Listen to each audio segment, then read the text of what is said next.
All right. Says live. Oh, good. Yeah, I got the Samsung Note 9 off of Amazon for $330. Jesus, that's a hell of a tablet for a phone for $330. I bought two of them, and Yeah. they're unlocked and they work fine. Surprised the hell out of me. The last time I bought a new phone was the Note 4, and that thing cost me $1,000. I'm like, come on, it's a telephone. I have a Note 1, Jim, the original first Note. I still have it. I don't ever use it. I mean, I don't even know if it'll turn on anymore. But when I got that phone way back when, everybody made fun of me because it was huge. I mean, today it's small by comparison, but back then it was huge for a cell phone. People used to make fun of me. They say, "Is that a phone or a tablet?" They would say. They have that one now that opens up like this. The Fold. The Fold. The Samsung Z Fold, I think they call it. They're like almost $2,000 for those things. They're crazy. I don't know. Are they? Yeah, they were $2,000. They were $2,000 last year, and now they're bragging the new 3 is coming out, and it's going to have a price decrease of 15% or so. So it's going to be $1,700 somewhere in that neighborhood. It's a lot of money for a phone. Welcome, Bob Casey, Jody, Drone Shots, Bill Renane, and Peter Carroll. Peter Carroll. I wonder if Matt's working today. Well, what I want to say, what's up? The cell phones, though, yeah, I think they're a little overpriced, but you definitely can tell the difference between a $1,000 phone and a $100 phone. Speed, quality. There's no doubt, man. I had that Cricket Wireless. It was pretty much junk. Now can I say it's the phone's fault? The tower is down in Grant, which means 19 miles away. I could not get a phone call or a message in the house. With this one, I can. Now, what the hell could possibly be? This is Verizon. That was Cricket Wireless. Well, you got towers closer than that to you now, don't you? Shit, Walmart, practically across the street from me. You know what I mean? Yeah. Oh, yeah, they put Verizon towers on a bunch of Walmarts. So both Walmarts where I live have huge cell phone towers on the ass end of their buildings now. Walmart, speaking of Walmart, they're also getting involved with something called Drone Up, which is, if I could show you my emails, okay, these guys want me to do cell tower inspections for $90. You add a couple of hundred to that, and that's what they're getting paid. And you're going to try and give me $90. Not happening. Well, that's what that drone base is doing. Weren't they same thing? They book you for a day's work, and we need 97 photos, and we'll pay you $32. Yeah. Seriously, they'll pay you $40. Yeah. $40. Yeah, it's crazy. It's nuts. Well, I think the more people that get involved with doing 107 work, though, it's gonna. I don't know. You think it's gonna drop the price of per hour just because there's so many people doing it? What's up, Brad? Can it go? How much lower can it go, for God's sake? This is Brad, Drone Kings in Darwin, who I screwed up last week. Man. Morning. What are you doing? I knew you were in the top of Australia. I just didn't know. What did I say, Adelaide? There's a difference between the top of Australia and Adelaide. But what do I know? I know you're as big as the United States, but land-wise. Yeah. No. Darwin's up here and Adelaide's down here. That figures. But doesn't most of the Australian population is by the coast, right? Isn't most of the land not even used? Yep, pretty much. Hey, listen, confirm something for me. I heard, was it Melbourne or Sydney that's going Asian? Asian? Supposedly a large Asian population. Melbourne's got a fair bit. I haven't lived in Sydney, so I can't really tell you, but I know Melbourne definitely had a fair bit of it. I'm popping up your channel because I liked the damn walking tour. Which one? The one with the you turned in and you walked around it and then went inside it and there was Tony's something in there. The Stokes Wharf, Stokes Hill Wharf. Is that the one? Yeah, that must have been. I don't know. I'll be honest with you. I'll see it because I'll have the red mark. It was. Oh, I also watched. Yeah, what's up with that? When you have these, I got to show this. Hold on a second. When you have these trains and all that, and they're getting the when I say trains, I mean the truck trains. So that's the V8 supercars. Yeah, so that's the V8 supercars. So that's like our version of NASCAR, I guess. And they go around Australia, and then when they get to each place, they do like a parade of the trucks, so to speak, the transporters. So that was that. So funnily enough, I set up 2 cameras. This one is actually in the building that I work in. And I set that up and then wandered off. So there's this one I just started recording for like, half an hour or whatever it was while before the trucks came through. And then just above that traffic light on the right, you'll see that white light, which is the pizza shop. My secondary camera was kind of just the other side of that. So I did 2 videos out of this one night. There was a boatload of them. Now, do they do it at night? Like around here, they used to do the space shuttle at night too because of no traffic, This is Darwin, mate. There is no traffic. You're looking at it right here at the traffic lights. I only saw one car turn around. That white car now is turning around. I did a run. I saw that as well. Look, they do a good job with this. It comes through at about 6:30 at night. They, police escort. They block off some of the streets. And in reality, it's only like a 10-minute inconvenience. But at this time of night, most people are home and that sort of stuff. And the racetrack is the racetrack's only 5 minutes up the road anyway, so it's not that far. Hell, our trains are longer. I stop at a train here, and those commercial trains are 20 minutes long. Now, what do I wanted to do? I wanted to go to your channel and do that walking one. Now, not 100% participation, so that's fine. I'm a little lacking here. I don't even watch my own videos. But the walking tours, for some reason, they're like mesmerizing. You know what? I started. There was another guy up here that was doing them, and I was watching his channel, and he was getting 2,000, 3,000, 4,000 views, and I thought they're quick and easy. You walk around for camera, you edit it up slightly, you colored bits and pieces it, and away you go. This was it, the Stokes Wharf. Now, I'm seeing a little up and down, but not much. What did you shoot that with? So that's the Hero 8 Black. I do sometimes whack the extra stabilizer on it in Final Cut Pro. That did a damn good job. Now, did you have that in GoPro color or flat and color it yourself?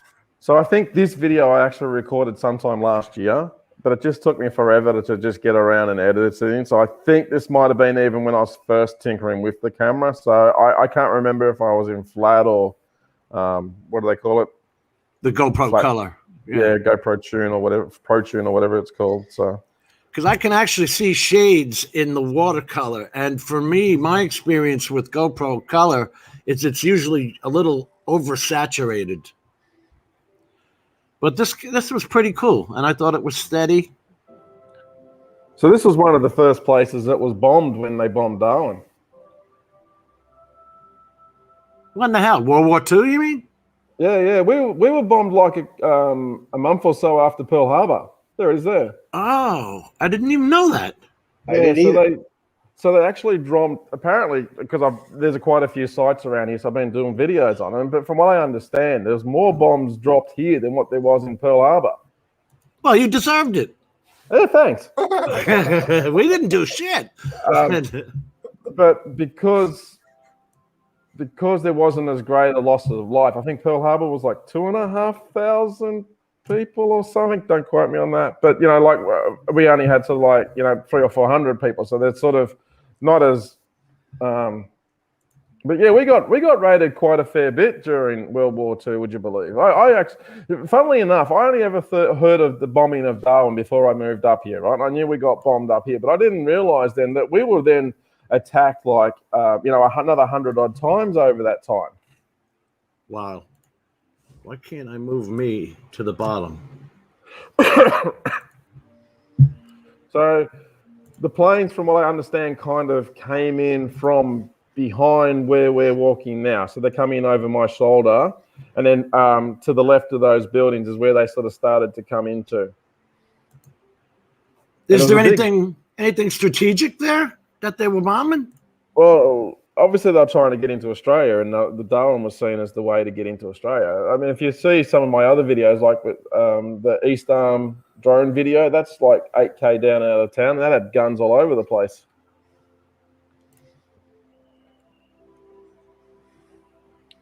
Yeah. Whenever a tragedy happens in the U.S., so it kind of overshadows other tragedies around the world. Yeah, true. But yeah, this place was fully bombed on. They took out a few planes. And it was funny because they had the Americans here who went out that morning to do a practice run somewhere, and they were watching the radar, and they just thought it was the Americans coming back in, so they didn't think anything of it. And all of a sudden, the guys that were over at Tiwi Island, which is a little an island just over the water, was on the blower saying, no, it's not the Americans coming back, it's the Japanese coming in. And of course, by then it was too late really to do anything. Right. Well, and radar was in such its infancy at that time too. It was very, very primitive. Well, they caught us sleeping. Yeah.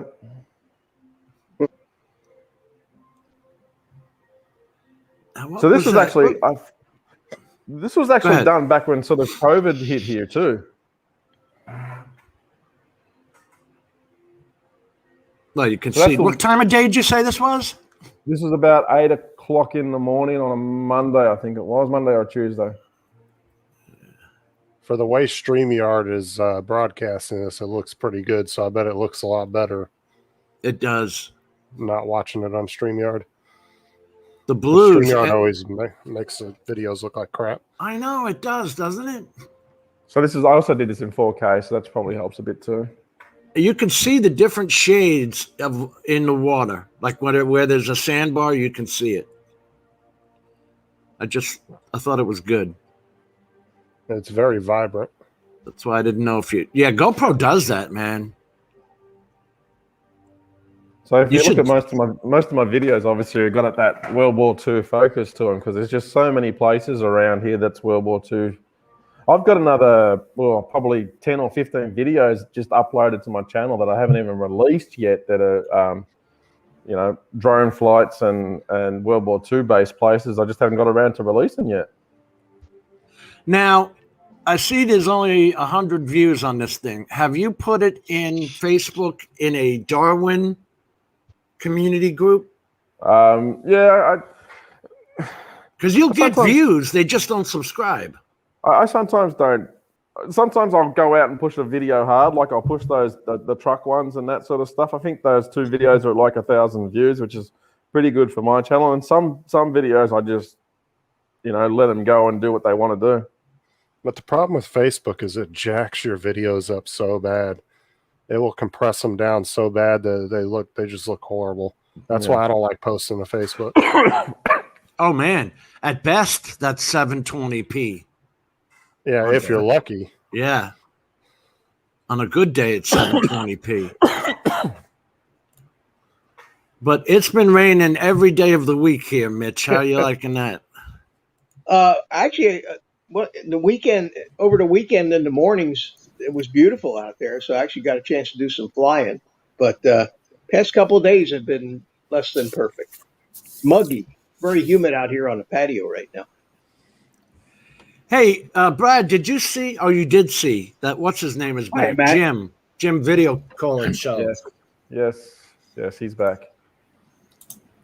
What's up, Matt? Matt, you down in Adelaide? Mate. That's No, what he but wanted me at the moment. Is anybody Yeah. in Adelaide? Why do I know that name? Adelaide and Tassie is probably the only place to be at the moment, Matt. oh yeah, I know, mate. I'll tell you. Oh, and Melbourne. Yeah, yeah. Who would have thought? Who would have thought that, eh? Yeah, I was chatting to some guy last night. I'm like, I just saw the Darwin plane leaving for Melbourne. I said, they're sending them down there. He said, no, we're sending them back. Yeah, that's right. My mate was on Monday. He was going to fly to Darwin for a holiday with his kids, because school holidays and all that sort of shit, and they had to cancel it, and they ended up driving up to Rocky. Oh, did they? And then no, Rockhampton's it's Townsville, isn't it? Yeah. So they've gone to Rocky, so they're spending the bloody holidays up there. Oh. So not on the Ellie Beach, sorry. So What's Rocky? What's Rocky? Rockhampton, up the east coast, about halfway up. They're actually going to Airlie Beach, so it's a little bit further. But beautiful spot if you want to Google it. Airlie Beach, bloody magnificent up there. Yeah, Close no, to I the don't want to river. Google it. No. Yeah. Google it, mate. Google it. Learn something. It's Dumbass. a little far. Learn Which something. Sundays? Good evening, Holy gents. Can you shit. hear me? Hello? It's only got a one-page manual, Rockhampton. You sound all right, Carlos. Hi, Carlos. Carlos, how are you, mate? Doing well, I gents. had a question for Mitch relating to when you guys were talking on Adrian's show the other night about RC planes and all that. Do Yeah. you guys generally take your planes and try to find somewhere to fly, or do you guys strictly just go to AMA fields? No, we go No, anywhere we want. Go ahead, Mitch. I was just curious. I gave up on the AMA club here in the area. Their field is in the county dump, believe it or not, and the dump keeps getting close. The landfill keeps getting closer and closer to where we're flying. So you got smell and birds and all that. So we have a nice park we fly in. Okay. Jim, I just I read your think I'm message. having Wi-Fi problems here. Are you hearing me or are you losing me? We hear You're you. just freezing a little bit. I can still hear you, though. Nah. Let me drop You out. sound and fine. See if I can figure out. What's that? You sound fine. They're saying that you're, what do you call it, freezing a bit. Well, and the windows seem to be freezing up in my StreamYard. I'm gonna drop out and Try it again. and maybe go reboot. I have reboot my router or my modem or something screwed up here. I got too many damn different internet things going, Wi-Fi things going on the same time here. So, all right. If I come back, fine. If not, I'll be watching. See you guys later. Adios. All right, Mitch. All right. What's up, Radio RC Mike? And everyone else who just said hello. Jody, Cully. Carlos, Scully. on top of Yes, you sir. is Brad. He's Drone Kings in Darwin. Okay. How are you, And Brad? Morning. That's Carlos from New York City. And I know Justin and Matthew. Hey, Al. There you are. Al Diaz is there. Yeah. Look at him. Are you Jim working Cully. at the moment, Matt? Or are you off as well? No, I've got to work through all this. I never get time off during these lockdown bloody things. That's okay.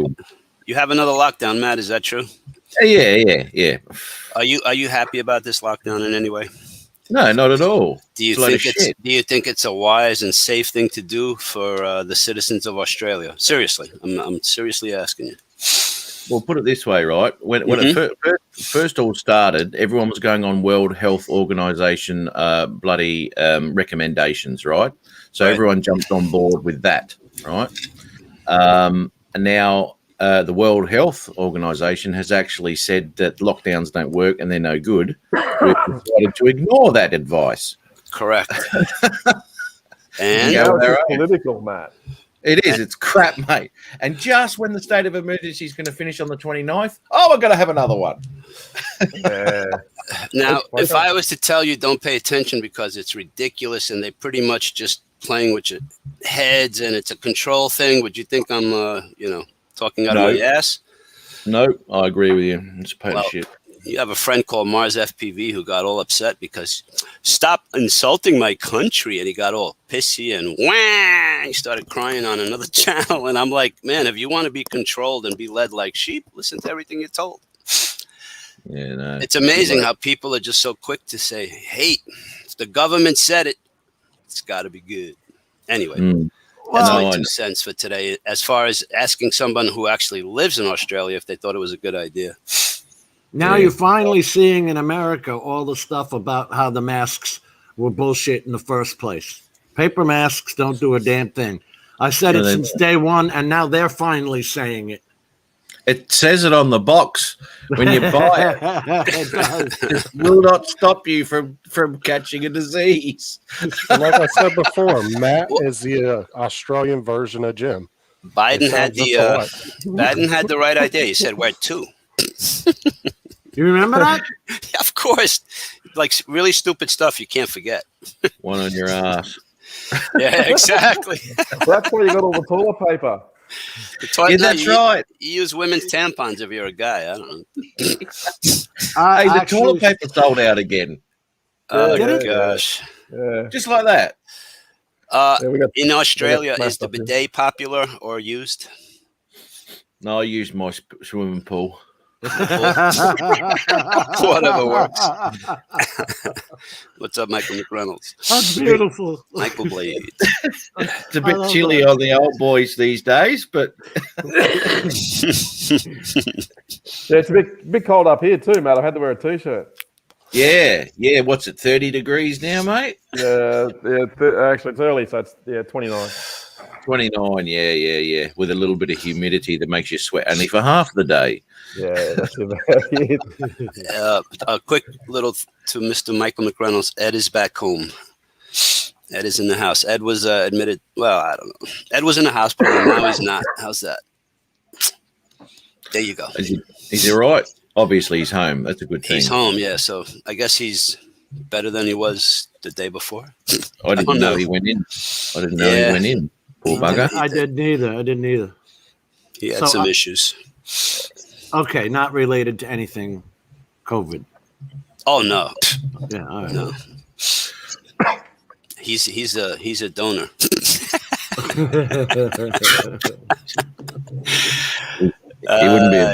He wouldn't be a blood donor. No, I don't think you'd want to. Well, maybe it'd be sterilized already. Could be. That's what I was thinking. Yeah, with all the alcohol. Yeah. Hello, Drone Bum is out there. Night Train, I see. Yeah. Actually, I haven't checked out. We came back, Drone Bum and Drone Psyche, otherwise known as Paul and Charlie, came back from visiting Max 420. Max Air 420. Max Air 420, yep, up in Windsor, New York. Met his sweetie. Her name was Tammy Jean. He has a really cool, funny friend named Static Scott. We had a great time just hanging out, BSing. And Stevie captured Life Connection in a little while. Want to. Is that the? All those videos I sent you. Yeah, I watched them. It's the scooter chase. You want to show that one? Anything you want, you could. Yeah, I like the scooter chase one actually. That was fun. That was with me and Charlie, but that was here in New York. That was funny. We were just bored and we said, all right, let's try doing something a little different other than just flying drones up in the air. I like that. I just looked at something, Brad. I haven't looked at a video of yours for 11 months. Yeah, no 100% participation there. Neither have I. Matt, you put out videos? Matt, you put out videos? I'm just kidding.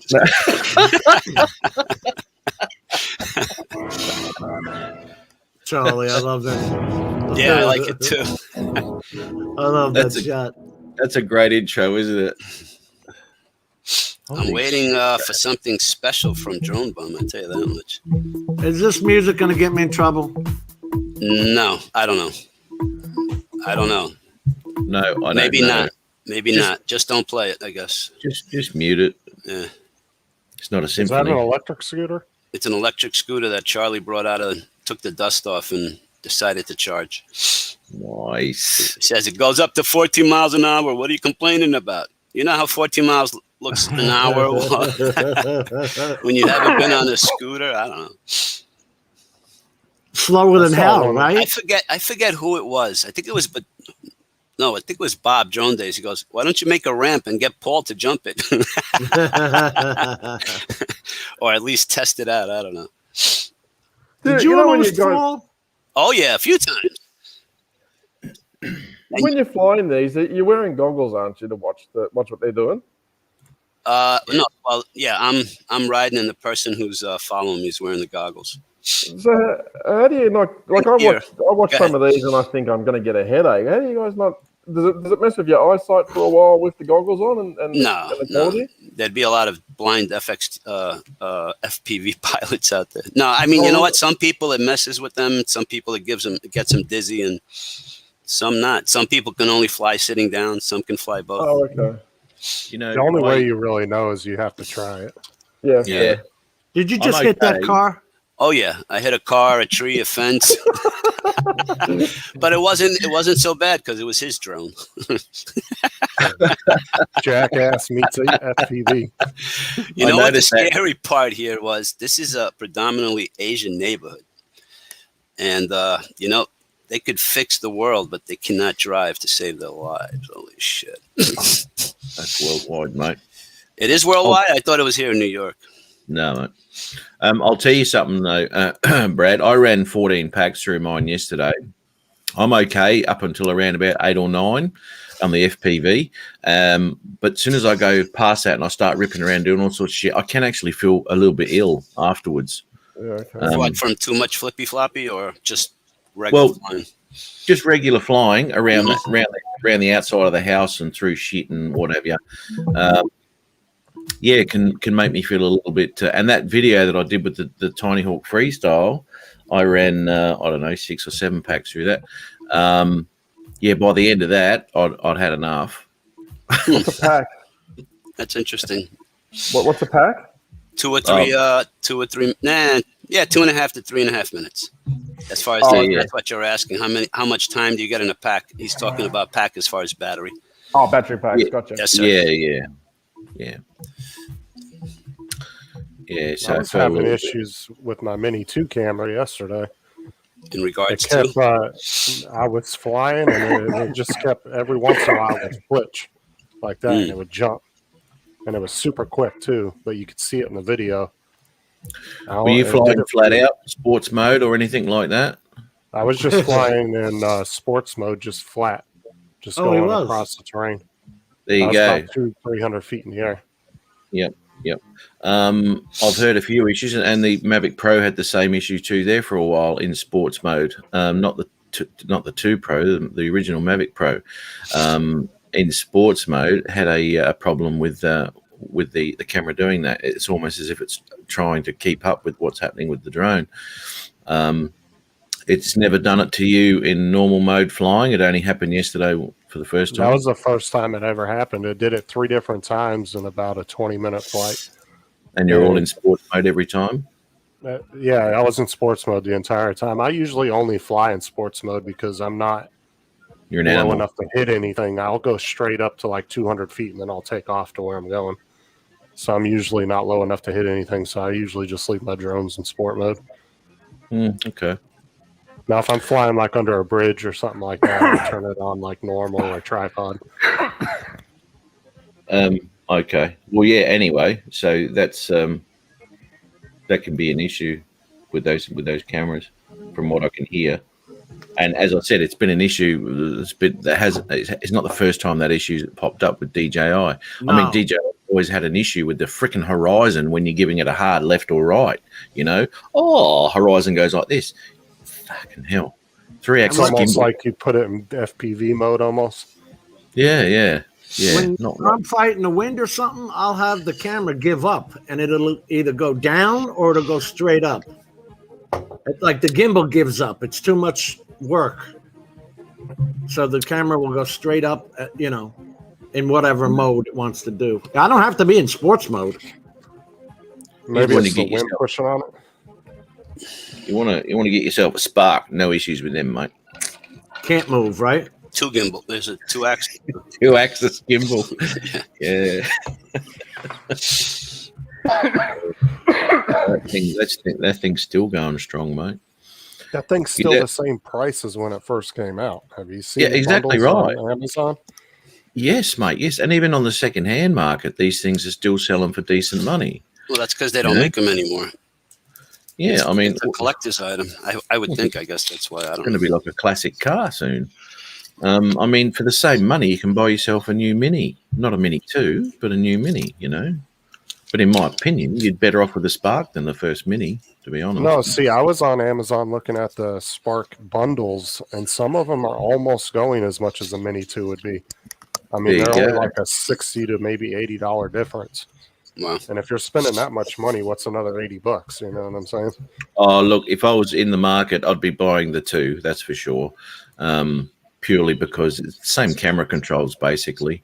And you got 4K, mate. You know, it is the step up. Well, you've got the focal rate you can change. It's not stuck at f2.8. You can go from f2 to f11 on the 2. What? On the Mini 2? Not the Mini 2, the Mavic 2 Pro. Well, we're talking about the Mini 2. Well, you just said the 2, so I thought you meant the... Yeah, we've just been talking about the Mini for the last 5 minutes. But you don't have one. I'm not even going to discuss this with you. I'm talking about the ones you have. An answer. Hey, look who's there. Artco Drone Solution. The FPV Mansion pilot. Can somebody ask this guy what he did with all the drones and the money that he collected? Easy. No, why? Why should we be easy? I'm serious. People sent this guy money. Unless you don't want me to, bring it up. Would you rather not bring it up? I'll just be quiet and everybody can just give him money and be foolish dumbasses. Send him an email. Send him an email. That's what he did 4 weeks after he did the video.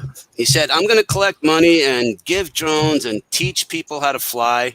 And no shit, 3 weeks later, I asked him on this stream, and I asked him, did you get in touch with anybody? He goes, well, I sent an email. And here's the best part. One of these places that he wants to send that's a hospital is now a college, but he hasn't told anybody that. So it's not even a real hospital. It's turned into a college. So, Matt, do you think that whole movie I made about you and Jim was accurate? Was that in the airplane? Absolutely. There was 3 different ones. There was one of them 2 in jail together arguing. Yeah, and I was sitting next to Davinci. Jim still needed a manual to see where the hell he was going to put shit. 3,888 pages. What do I do with this? Just push that button, mate. You should be right. Hey, Matt, or any of you guys, have you guys ever blocked anybody from commenting on your video because it wasn't positive? Yeah, I blocked you.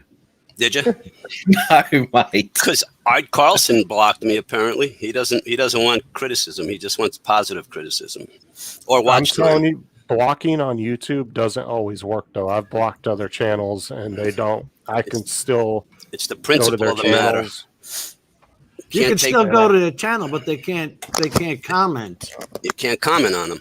Right. Or you'll comment, you think you commented, but you ask somebody to check, and they say, no, your comment's not there. Well, I've had problems lately with people commenting. It comes up in my notifications, but it doesn't show in the comments of the video. I had 2 of those. But why is there no accountability in this FPV community? People really don't give a shit. Let people take people for suckers. You guys are okay with that? No, yeah. What are you going to do? What are you going to do? Tell all of them? I mean, look. Tell all of. Wait. What are you going to do? What? This is not the only thing. There was another channel who got fined by the FAA, and people sent them money. So what do you want me to say? Well, then you encouraged the behavior. So okay, I'm just curious how you guys see it. What I was talking about in Facebook with Lauren Donauer was, why can't we see, like the FAA has a listing of pilots. You can go to each state, each county, and see how many pilots there are, and you can even see that I'm a Part 107 pilot. But when it comes to incidents, fines, or who got in trouble, there's no page for that. Well, that Because it should be a doesn't matter of exist, privacy, Jim. no? But it doesn't exist, though. No, because it Excuse should me. be public record, just like anybody else's court records. Right. I want to see what they're fining people for, so I don't do it. You know But what I they're mean? not, though. Every time that they've tried to prosecute somebody, they've always ended up getting it overturned. Stomped on, yeah. That's probably why there's no records, because there's nothing to look at. Well, they got that one company for flying over New York City for $200 and something thousand, and that stuck. Okay, well, that's a company, isn't it? And that's Yeah. real money. They know they're going to collect it. They're not going to collect $180,000 from average Joe. But Carlos, drone look pilot. at it as like it's the same as court records, though. You can look up any court records unless they're sealed. No, but I have no interest in looking up people's fines personally. No, I I'm wanna saying know- you would think it would be like that, though. You would want to know what they got fined for, so you don't have the same crap up. See, in Canada, we have K-doors. Anyone can get that charged, and the outcome of all cases are available twice a year. Now, the only thing in the United States that we have that for is actual aircraft pilots. If there's any incidents on that, there's a record of it, but not UAV pilots. Well, you know what?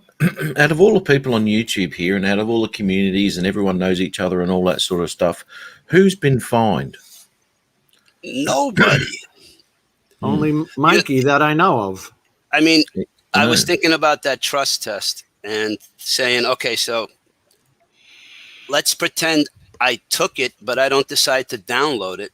Now I'm educated. So what did that test do for me? But If the I don't have the information still card. goes to the FAA. No. But Well, that's they my only point. want you So to have the card because it has that number on it that And says that you took the test. So it's basically a collection of information more than they're really interested in educating you, because I just said I did the test, I did everything but hold the card in my hand, because I asked the cop, do you know to ask me for a trust card if you have an issue with me? What are you talking about? They look like. So, I mean, even me holding it in my pocket, they don't even know to ask for it. So what's the point of having it? I don't know what happened to Mike. And when I asked Mike, he said, what do you want to know for? Are you the one that reported me? He went off on me for asking him what was the result of that. All I wanted to know was, what are they after in particular? What is the FAA after? Money. No. With us flying. You know what I mean? I don't think they are after anything. That's my point. The only reason they're after Mike is because somebody reported him. I don't know. Has anybody here been pulled over by the FAA police? Do they even know what they look like? I That's mean, what I'm saying. Even if you're out flying and somebody calls the FAA, most likely they're would not never going to show up come. anyway. Nobody. No. Nobody Yes, the knows police- to call the FAA. The police will come, The police but will not the come. FAA. But the police like don't know Carl- to ask you for a trust card. Right, like Carlos was saying, these police departments aren't trained for that. Maybe the big, huge ones might be at Not some point. even. This Even is my in New York police City, department. man. This is My New York, police and they have no department has clue. a drone. My police But I department has a guarantee- drone section. Right, but I guarantee you the smaller the department, the less likely you would ever be asked for that stuff. Of Because course. they're not going to have the money to be training people. for No, that. because they don't even know. The police department have more things to worry about being photographed while they're arresting somebody, putting a freaking foot on somebody's head. They think they're worried about drones. No, well, that's the thing. It's when it comes down to it, I fly. I mean, I don't fly over people and highways and all that sort of stuff, right? It's just common sense, I guess. We just don't do it with a drone the size of a 2 Pro. I fly to CASA air laws, which are the ones that I'm really interested in, because I don't want to be doing, and that's why when I'm flying places like the Gold Coast and all that, I don't do 400 feet because I know there's aircrafts that are possibly in the area. And once you start pushing up to 400 bloody feet, it starts to become a little bit problematic. So, flying sensibly like that, that's all that matters to me, really. And if anyone rang about it and all that sort of stuff, that the cops couldn't do anything about that because I'm flying well within CASA regulations. and they just end up walking away basically, and that's what they usually do. That's what I happens. showed you guys the one flight I had where the Inspire took off. Okay, I didn't have control over it. It went over the street, over cars, over power lines, and I had no control of it. I left that video up. If anything, to me, that's educational. If the FAA wants to fine me for it, go ahead. But that was dead ass proof that power lines screw up light bridge. I think the whole thing with flying over cars, though, needs to be revamped as far as you should be able to fly over a highway if you're just flying over it real quick. I've seen it done just the other day. Should I go and report that person? Of course not. No. I'm just saying it's kind of like a silly rule. I can understand if you're flying over what we call the Grand Central Parkway. It's constantly full of cars. And even then, if you do it how long does it take to go 150 feet? Well, you got to remember, the Grand Central Parkway is 100 miles long. You're filling up everybody from the Northern State Parkway on Long Island to what is called the Grand Central in Queens and Brooklyn. Northern State, yep. Yeah, it's jammed. So I understand where there's populated, but now let's say Matt's in the, or what's the guy that lives like in the woods? Tim Jackson. Yeah. He flies over, and there happens to be 2 or 3 roads, but he's in a place where it's populated by like 150 people. Is that Tim flew over the highway? He flew over the road, and there were people there. People make so much over little nonsense sometimes, and I still laugh. And when you guys were talking about me in the mall with that 65 millimeter and possibly injuring people, I find that pretty funny. You won't. Go ahead. Sorry, John. Go, mate. Go. I was going to say the thing with the flying over the highway that I think should be redone is you should be able to fly over a major highway as long as you're not hovering and you're at a certain height, at a safe height where you're just flying over it. As long as you're not stopping and you're not 10 feet off the ground, sitting right over the traffic, that's one thing. But I think there should be a set guideline saying you can fly over it as long as you're continuously flying. You can fly over a highway when there's no vehicles. That's a bit hard, isn't it? Right. What they're worried about is a failure within that 150 feet. But a plane or a helicopter could fail just as easy, and they fly over the highway. No. Those are certified aircraft with certified parts. The engine is certified to run by a certified FAA mechanic. The airframe on it is certified to be good by a certified mechanic who fixed it. But anything can fail at any time. It doesn't matter. Exactly, and it has. It's proven. It's just because it's certified. There's still a human behind the certification, and humans make errors. That's why me and Jim were talking. Why can a 8,000-pound helicopter with 2,000 gallons of fuel in it, just saying, I'm not sure if that's correct, but flying down the damn beach at 200 miles an hour over people because they have money. They have money and insurance. Fly a Mavic Mini over money and insurance. That's what it's all about. And the certification too. Like you've got 1 million planes flying over your head you don't even know about, right? Way up there. Yeah. That's just the way it is, because they're certified as with FAA and all that sort of shit. Our aircrafts aren't certified to fly, basically. But how many drone accidents have there been? I was just going to ask. None. That's what I'm saying. So they're just as reliable as a plane, I would say, for the most part. But these laws are always over the top, just in case. And they put the word safety there. And as soon as they do that, everyone goes, oh, safety. And they all go with it, And they're on the bandwagon. Yeah. Like those masks and vaccines. But look, have you ever seen videos where people, I'm sorry, Justin, real quick. Some kid hits a ball and it hits a car driving down the street. So now we should ban ball playing from that field or build a higher fence.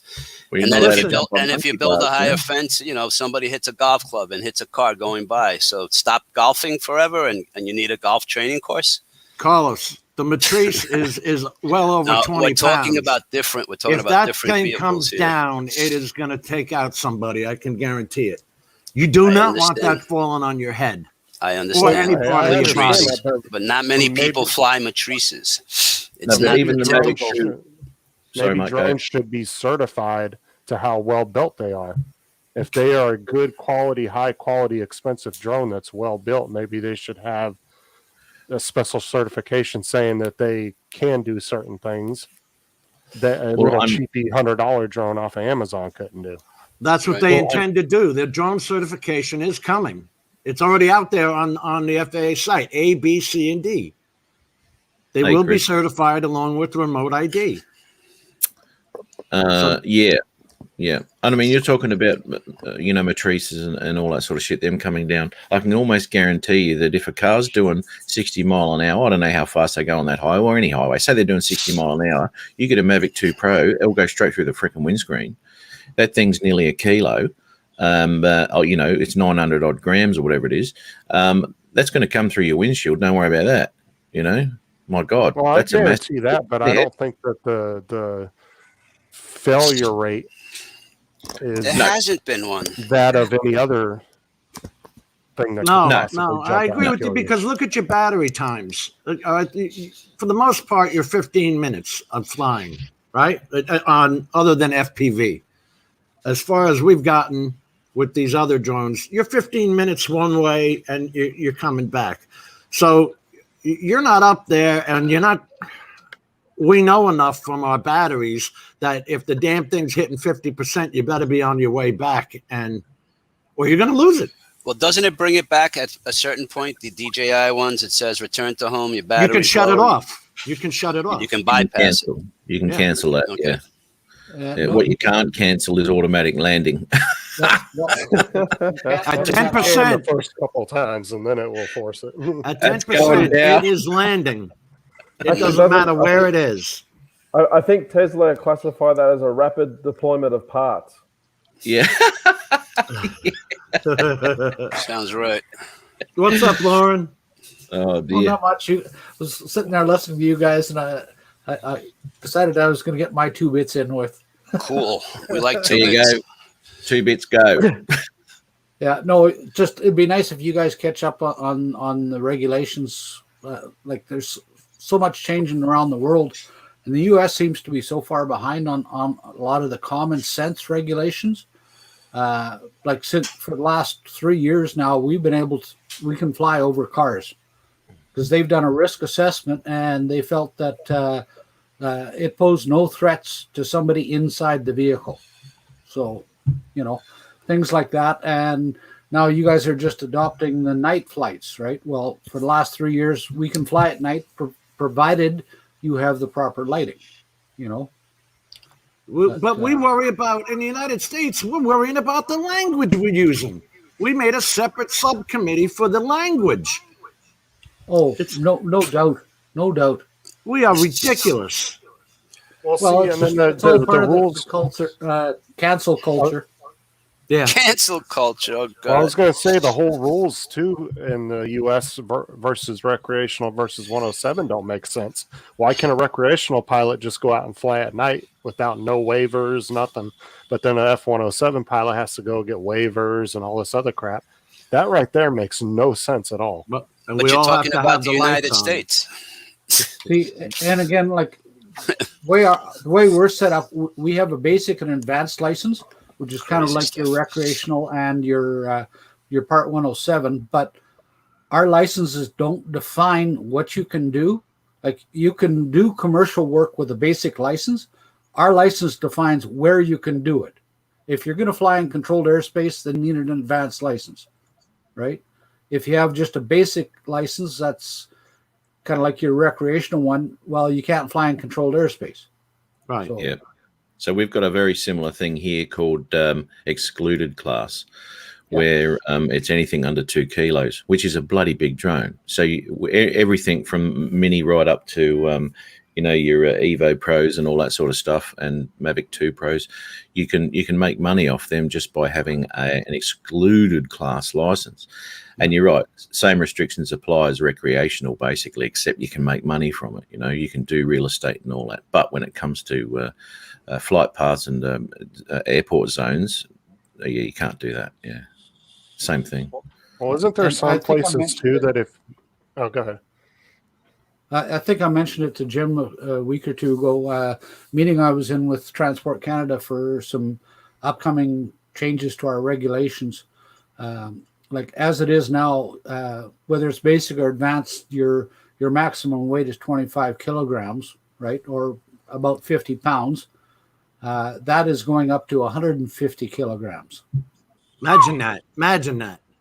Yeah. Lauren, do you have special rules, or Lauren? Anyway, you have special rules for FPV pilots in your country? Or maybe the question is, how do you guys classify them? How do you classify them? I wouldn't say special rules, but the biggest thing is if you're flying FPV, legally, you have to fly with a spotter. That's it? Yeah. How about the height rules, the where rules, the when rules?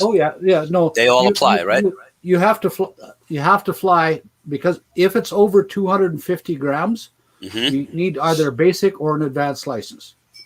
Anything under 250 grams doesn't require a license, and we can fly those pretty much anywhere. And now, quick question: included battery weight or not? Takeoff weight. All in. Takeoff weight. So okay. That would be included battery. Yeah. Lauren, were you the one that was saying not too long ago that you could pretty much fly a Mini anywhere? Yes. Isn't that what you were just saying? Like there's really no rules as far as that goes? Sub 250s are only covered under regulation 900.06. We call it the common sense rule, which basically means that you don't fly to endanger aircraft or people, right? I feel like I'm watching Law and Order with that one. Sub. But like I can literally fly right Good next memory. door to an airport without permission or anything. Yeah, With you the were sub the one that 250. was saying that because I So remember you saying that about the airport. How do you guys feel about that, Jim? In his country, wise, unwise, in your opinion? And the way we have it set up is you have the airport, and then you have, which is the class. Here, let me talk about my airport. My airport, not LaGuardia or JFK, is Class D. And off the runways where the planes are coming in and landing is Class E6, which E classifications also count. So you can't fly off the runway for a certain area. But why? What about the angles where the aircraft aren't coming in, like north and south? Aircraft don't come in. They always come in east and west. But there's on the FAA site map, these are 0 sites. You're not allowed to take off or fly from the north or south areas, which no plane is supposed to be coming in at, which doesn't make any sense. Well, in case of emergency, there's an emergency flight pattern. Somebody has to come in. It might have to come in from the north or the south. They want it available. I'm guessing. Okay, so why not restrict that to maybe 100 feet? What's that got to do with a 0 flight restriction? I'm just coming up with a potential reason why they came up with it. That's all. I don't know. They come up with a lot of rules that are silly. They must have something big on the horizon if they're allowing 300 pounds or 150 kilograms, Loren. Well, you know, there's that's airports for drone delivery. Yeah. But there's an airport right by my house that doesn't even come up on the map for Lance, and the only thing that it shows is DJI has a bow tie that goes through my house. And it's is it towered or untowered? No, there's no tower there. I don't even know where it's at. No radar. It's somewhere around the lake, and I know there's some planes that land in the lake, but there's no towers, nothing. If it's not towered, you can fly the area. Well, I always unlock it because it doesn't make me, when I put in for Lance, it doesn't exist in the Lance thing, so there's no way to get approval. And when DJI, it comes up on the DJI app, I just unlock it because, like I said, it's just a couple of small little Cessnas that land on the water. When you say unlock, you're hitting the I agree to that. Right. Right, the nonsense, yeah. Yeah. And you're taking full responsibility, blah, blah, blah, blah, blah. Yeah. Right. And that's what I don't get though, and this is pretty frustrating. If you lose control of your drone, like you were saying earlier, yours just took off on you, right? Now the pilot's still to blame, right? Now this shits me a little bit because technologies are going to fail sooner or later, or something will happen. Electronics. Yeah, I can't see why Hey, Rodney, how are you? Jazz hands. Hey, Go ahead. I can't see why that the pilot should be blamed for that if there's an electronic failure. You're doing everything right. You're flying correctly. You're keeping below 400. You're not flying over people. And all of a sudden, the drone goes flip out, just like Don Joyce's did, 90 k's an hour to the other side because the drone flipped out and forgot where its compass was. I think it should possibly be treated like a recall when brakes fail, an airbag fails, or something. Wire sparks. What do? They recall everything, but the individual is not held accountable as far as the repairs. Now, if that individual has an issue because of brake failure due to, let's say, Honda, this guy or that guy, and he kills someone, do you think they're gonna say, well, I don't know, no manslaughter charges because it wasn't your fault, but it was your? How would something like that work? You understand what I'm saying? Who now takes the blame? Is it the responsibility of the whoever sold the manufacturer or the driver? That's kind of what you're talking about now, and I don't know. It's a tricky question. You know what my biggest thing is I can't believe that they don't require us to have insurance like vehicles. Well, if they're so worried about safety, why would you do that? Yeah, I think if they were worried about, I'm sorry, Matt, that when it comes down to it, here in Australia, to insure something like that with your drone, it's a horrendous amount of money, and for no reason whatsoever. You're dealing with one of the safest things you could ever do, and it's more than your car insurance. And there's car accidents and deaths and everything every freaking day, and yet it'll cost you a shitload of money to insure your drone to do a job or something like that, when there's very little risk that anything's ever going to happen. Well, when I was going to say State Farm here in the U.S., I don't think they do it anymore. When they were doing it, though, they $60. were only charging, it was like, what, $60 per drone per year? Yep. It was a great deal. that pretty much said DJI refresh, goodbye. Not using it. Sorry, can I ask a stupid question? And no such thing as a stupid question. Just an inquisitive idiot. No, I'm only kidding. Lose control of your drone. What exactly happens? Because I've never experienced it. I've never seen it. With the Inspire, where I lost control, I could do nothing. I'm sitting there trying to bring it back to me, and it's still saying goodbye and flying a mile away. Okay. It happened to me recently, the same thing, and it just flew into a tree, and then all of a sudden it decided to go down. So it almost freezes in current flying conditions and just keeps sticking at that, basically. Well, what happened with Don, he was doing a hyperlapse with his Mavic 2 Pro, right? And it was a windy day. So his drone's taking this hyperlapse, and his drone's like this, fighting the wind, right? So it's moving very slowly. It may not have even been moving, right? It depends how he set his hyperlapse up. But anyway, his drone's like this. It's fighting the wind. It's taking it. All of a sudden, the drone flips out and takes off. Gone, right? And it's gone flat knackers in the other direction. Sorry. That's balls out to anybody in America. That's Aussie for getting the fuck out of here. Yeah. Jim, you should pull that video up of Drone Psyche so he can see it, of the Air 1 going. That happened the other day with Carlos. He's gone. But anyways, so what happened was his compass crapped its DAX and didn't know where it was, and actually thought that it was facing the other way. So it's now compensating for the wind, but now it's compensating for the wind in the wrong direction. And it took off, and as I said, it was doing 90 Ks in the other direction.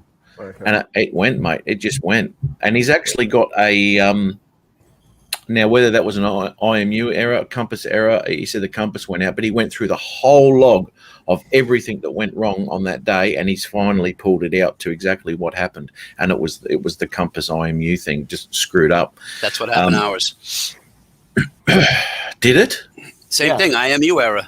He goes, Charlie's going, I have no control. Because I showed that last week. I was questioning how he was piloting. I'm saying, Charlie, you doing that? He goes, no, I have no control. Then it just starts going. We were in the backyard, and it starts going to the front. And I'm like, oh, my God, because I just took this drone out of a gentleman's house that it's been sitting there for 2 years trying to get it up in the air for him. Imagine bringing it back in pieces. It doesn't work. Very fun. Jim, No, I called the guy after it happened. I called him. I said, this thing needs problems. I mean, needs help. So we'll see. I told him that I'd bring it back to him. I'm going to see the guy tomorrow. He goes, bring it back like in 3 weeks. He's not even interested in having this thing back up in the air. Whose channel is that video on? Yours or It's not on a channel. Charlie's? It's not on. Oh, That was just a private message. Okay. Jim, is there anybody in the backstage? No. Okay. Can I say hello now? Hey, Rodney. Hello, Rodney. Hey guys, how's it going? Or good morning. Rodney's got a word in. How are you, mate? Hey You got a Matt, how you fight. doing, brother? Going good, mate. Going good. Good to see you, man. You don't usually pop on this time of the Well, evening. usually at night I'm spending time with my wife, but I'm on travel this week, so Looks like it. You're in a motel room, mate. yeah, nice one too.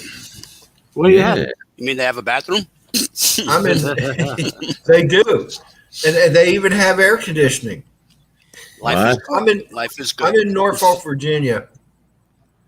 Virginia. Hey Jody. Don't talk about wives now, because I got in trouble like a week and a half ago for that. About what? I said, don't talk about wives on here. You'll get in trouble. He was talking about his wife and he got screwed. She was trying to get some sleep. Is this the one where he took off from the table, Carlos? Yeah, let me show this. I believe this is the one where he had no control of the drone. This is the best we're Didn't gonna have do the presence of mind to keep filming the drone while it was doing its thing. It's wise. Listen to me crying in a minute. here. Now it just took off without That no drifting control. by itself. Stop. Yep, and it was What? like, wow. Return to home. You can't see it? IMU error.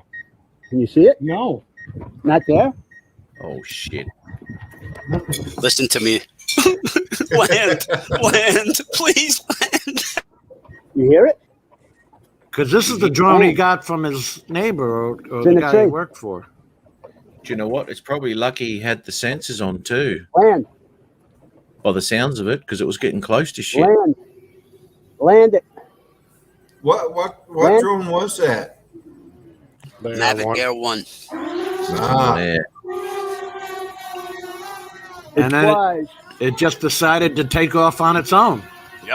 Is that drifting by itself? Stop. No birds, no people, no trees were injured during the making of this video. See, right here, Charlie has nothing on the screen. The screen went blank. See it? IMU error.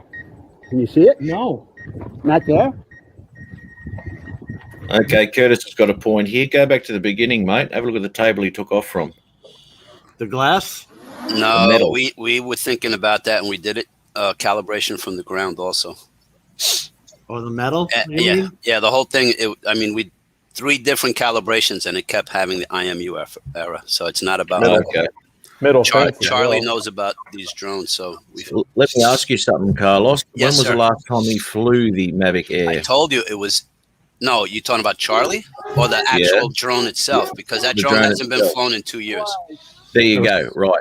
I Now- agree, and we did all the updates. We did all the Yep. calibrations and yada yada. We had Go ahead. What's your But question? what can happen with the IMUs? They can actually seize up, and you have to replace them. I believe so it. If it hasn't flown for 2 years, there's a good chance that it shit its pants. Yes, actually, one of the 3 batteries wouldn't take a charge as well. Land. Yeah, well, right. it did shit its pants. Why Charlie and Carlos shit theirs as well. No, Charlie. You know what? At the end of the thing, Charlie goes, I really wasn't nervous. I go, no, it's not my drone. He didn't care. I was crapping, boy. I think he was Yeah, more not a nervous nice about feeling. it hitting something. Come down. He actually was worried that it would go into the middle of the street and get run over. That's what he said. It might have been a good idea. Yeah. My God, now I have an opinion to ask you guys. There's a certified DJI repair shop really close to where Charlie lives. And I mentioned that to Charlie. He goes, excuse me, I'm chewing. You should actually send it back to DJI. Is there a difference if somebody's certified? I don't know. What do you guys think? You ever sent it to a shop? When I sent it to the shop, it went back to DJI anyway. That's what I was thinking. They said, yeah, you're right. The board's screwed. We can't fix it. Off to DJI it goes. And then they break it apart and tell you have to buy the new shell. Yeah, thank you. Mm-hmm. Okay, I think the guy's willing to do it, but does it? I guess what I'm really asking is, does it really make a difference whether you send it to DJI or somebody who DJI says I deem him worthy? I'll tell you what, because there's registered dealers and all that and repairers throughout the world with DJI. Is there somewhere local, which there is? Okay, we'll go in there with the IMU issue. So every time that took off, it had an IMU issue, didn't it? Okay, Just right. about, yeah, the IMU stuff. And the camera also. Camera had issues. It started to shake like Michael J. Fox. It was weird. Nuts. Hey guys. The guy has Can I go off subject for a minute? Yeah, go ahead. I had a phone conversation with Jim Crennan. I think most of us know Jim Crennan. Him and his wife are going through some bad times, and he's asking for our prayers. If you guys would pray for him and stuff, that would be great. Is the cancer back? No. His health is fine. He's just going through some rough times. Does he need money? Ask Art. No, he's fighting depression is basically what it is. So. Okay. That is rough. That is rough. There's some other problems. It's not health related, other than the depression, but there's other items that I'm not going to mention. Depression affects everything in your life. I just want to say one thing: the depression medication that they give you takes 3 weeks to get into your bloodstream and change it. So in that 3-week period, you're taking this pill and you think nothing's happening. I'm not feeling better or whatever. You seriously have to shake this shit yourself and change your environment. Force yourself to go out. Right. And that's that's another thing. The VA keeps giving him the medicine and he's not taking it because he doesn't believe in taking medicine. So amen. He must be watching or listening to all the side effects after the commercials and saying, well, you might want to kill yourself. You might want to shit your pants. You could do this. You could do that. And I want to take that drug. It's going to make me feel better. So, Rodney, you've seen those. Go ahead, Rodney. Oh, yeah.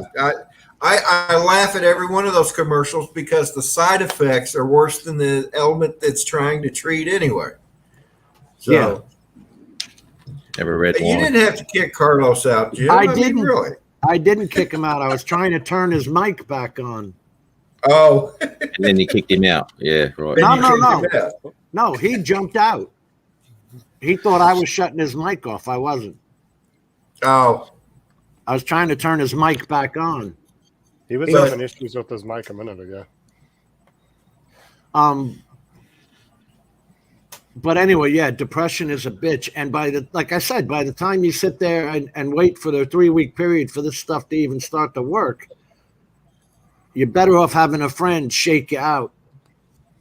Yeah, he called me. It took me completely by surprise, and God bless him for calling me because he needed someone to vent to. Yeah. And so he called me, and we talked for almost an hour. And for the most part, he's doing okay. They're just going through some problems.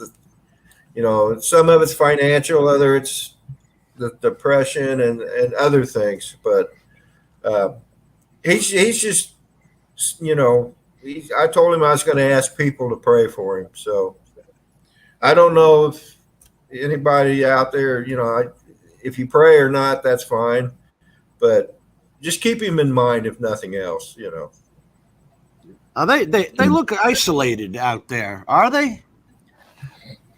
It's a small town, a small rural area. So, but they are kind of isolated from any major cities and stuff. But I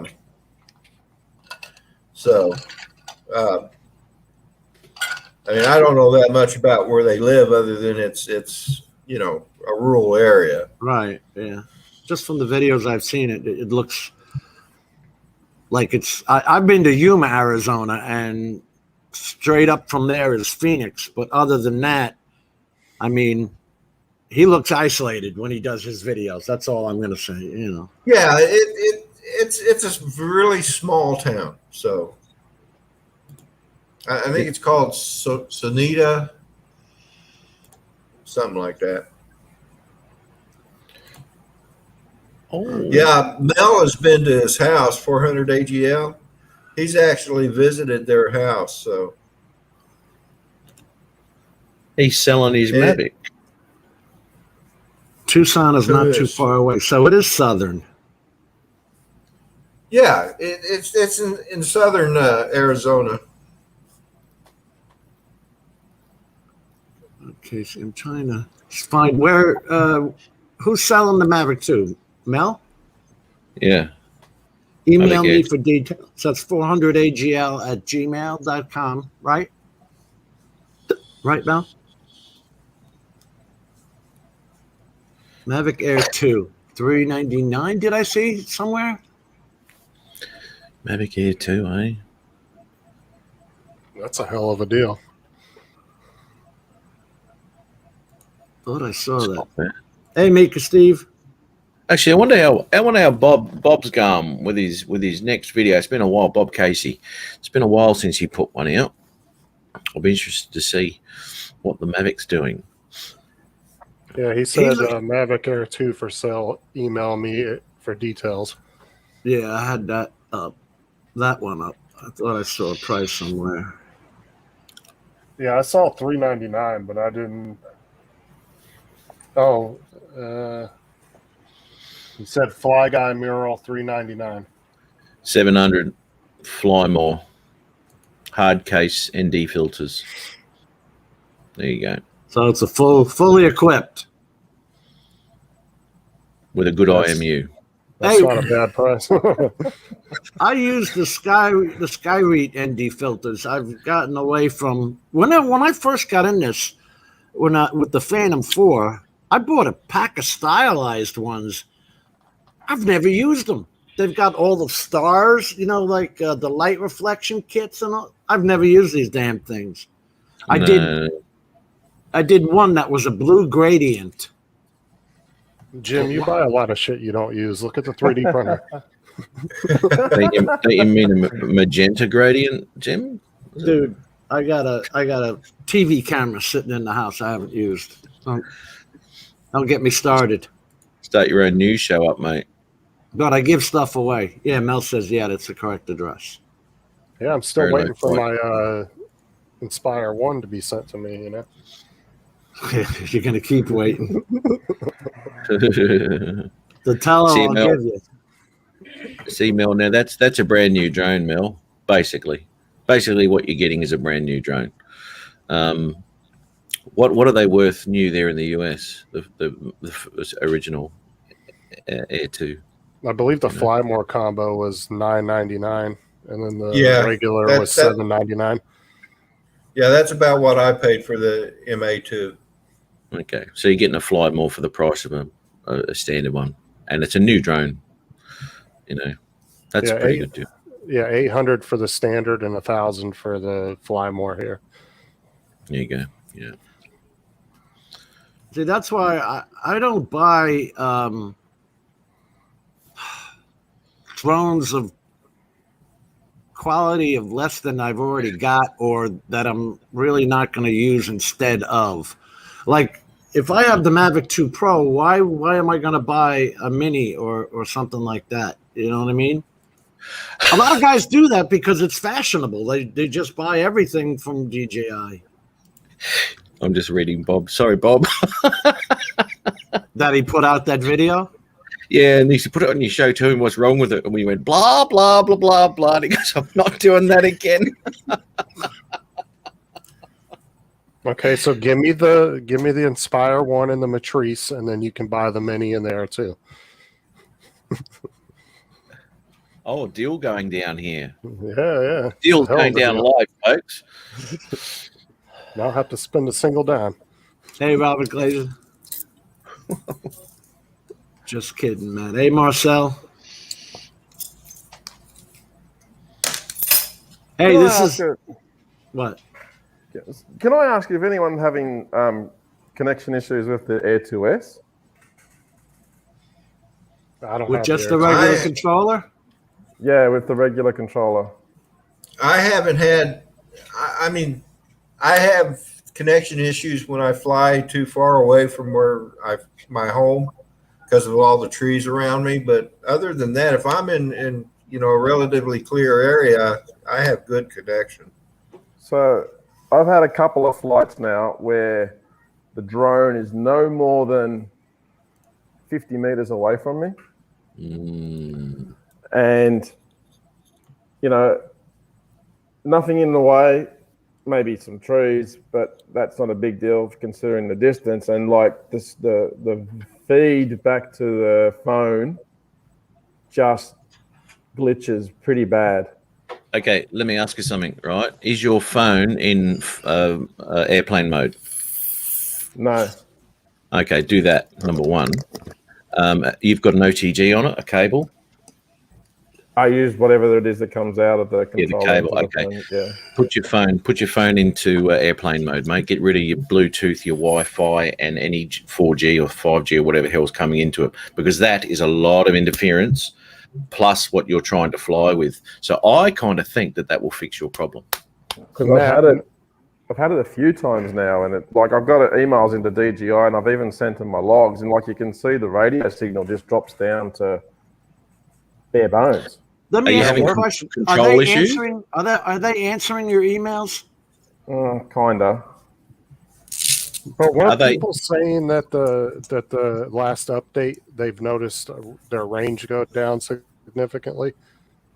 I could have swore everybody was talking about that a couple weeks ago. They said after the last update, they said that they swear that the range has dropped a little bit on the. I don't own it. Is this a Wi-Fi connection? No. It's OcuSync? Yeah.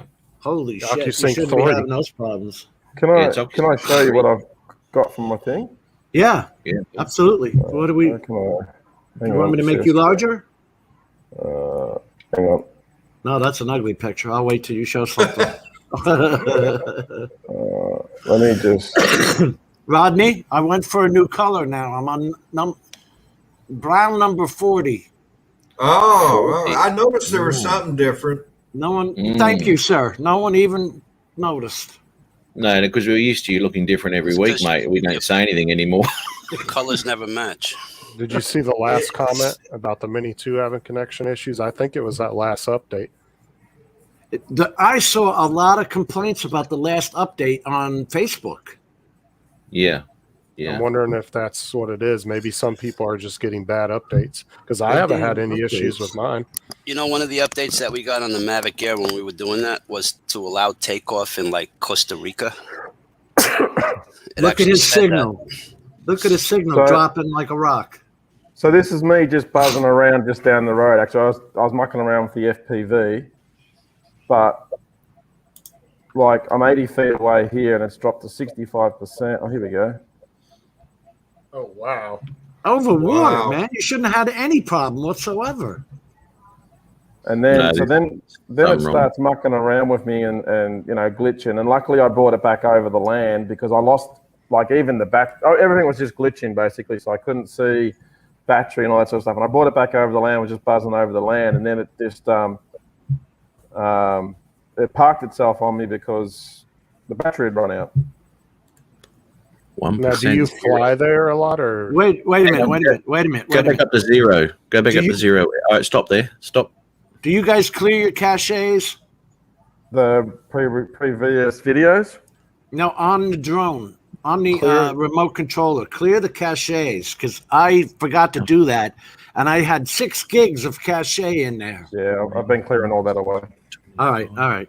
well, I've noticed with the Air too that if you use the internal memory, it will cause your video and stuff to freeze while you're flying. If you have anything in there, it definitely gobbles it up.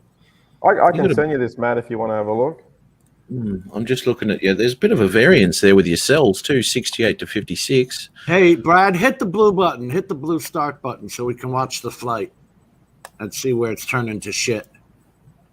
Actually, I've got a shorter flight rather than all this one. It starts at 100. Now, are you losing control? Does it go into automatic return to home at all? No, I can still control it and fly it around, but I can't see the video signal. Right, okay. Yeah, we'll just do that to start with. Just turn And off what's everything. that warning? Home point updated. It keeps updating the home point. No GPS. Fly with caution. Holy Christ. No, you got issues there, dude. Holy shit. Yeah. If that's just keep it once it drops its GPS and puts another GPS in, it's going to update that home point. The home No, it point is does. now in the water. Yep. Yeah. Yep. Now look at this, but his GPS satellites aren't dropping. He's still up at 22. That's a flight board control problem. That's what happened with the Matrice. It was 8,000 feet away, and it lost all signal to it. Although he's not losing all signal, he still gets 30%. But that was the actual flight control board. And now he's back to 100. Why? What changed? Now, have you flown this location tons of other times, or? Because I mean, it could be anything. It could be a random ass radar somewhere or something. I mean, but it reset its home point. Well, I've been near, not too far from airports where I got Lance authorization, and I've had my drone wig out on me, and it literally gave me a warning saying. Was that a geofence? Geofence? No. But I've had radars screw with my drone before where it just completely wigged out on me. Yeah, but look where he's at. He's out over the water doing nothing wrong.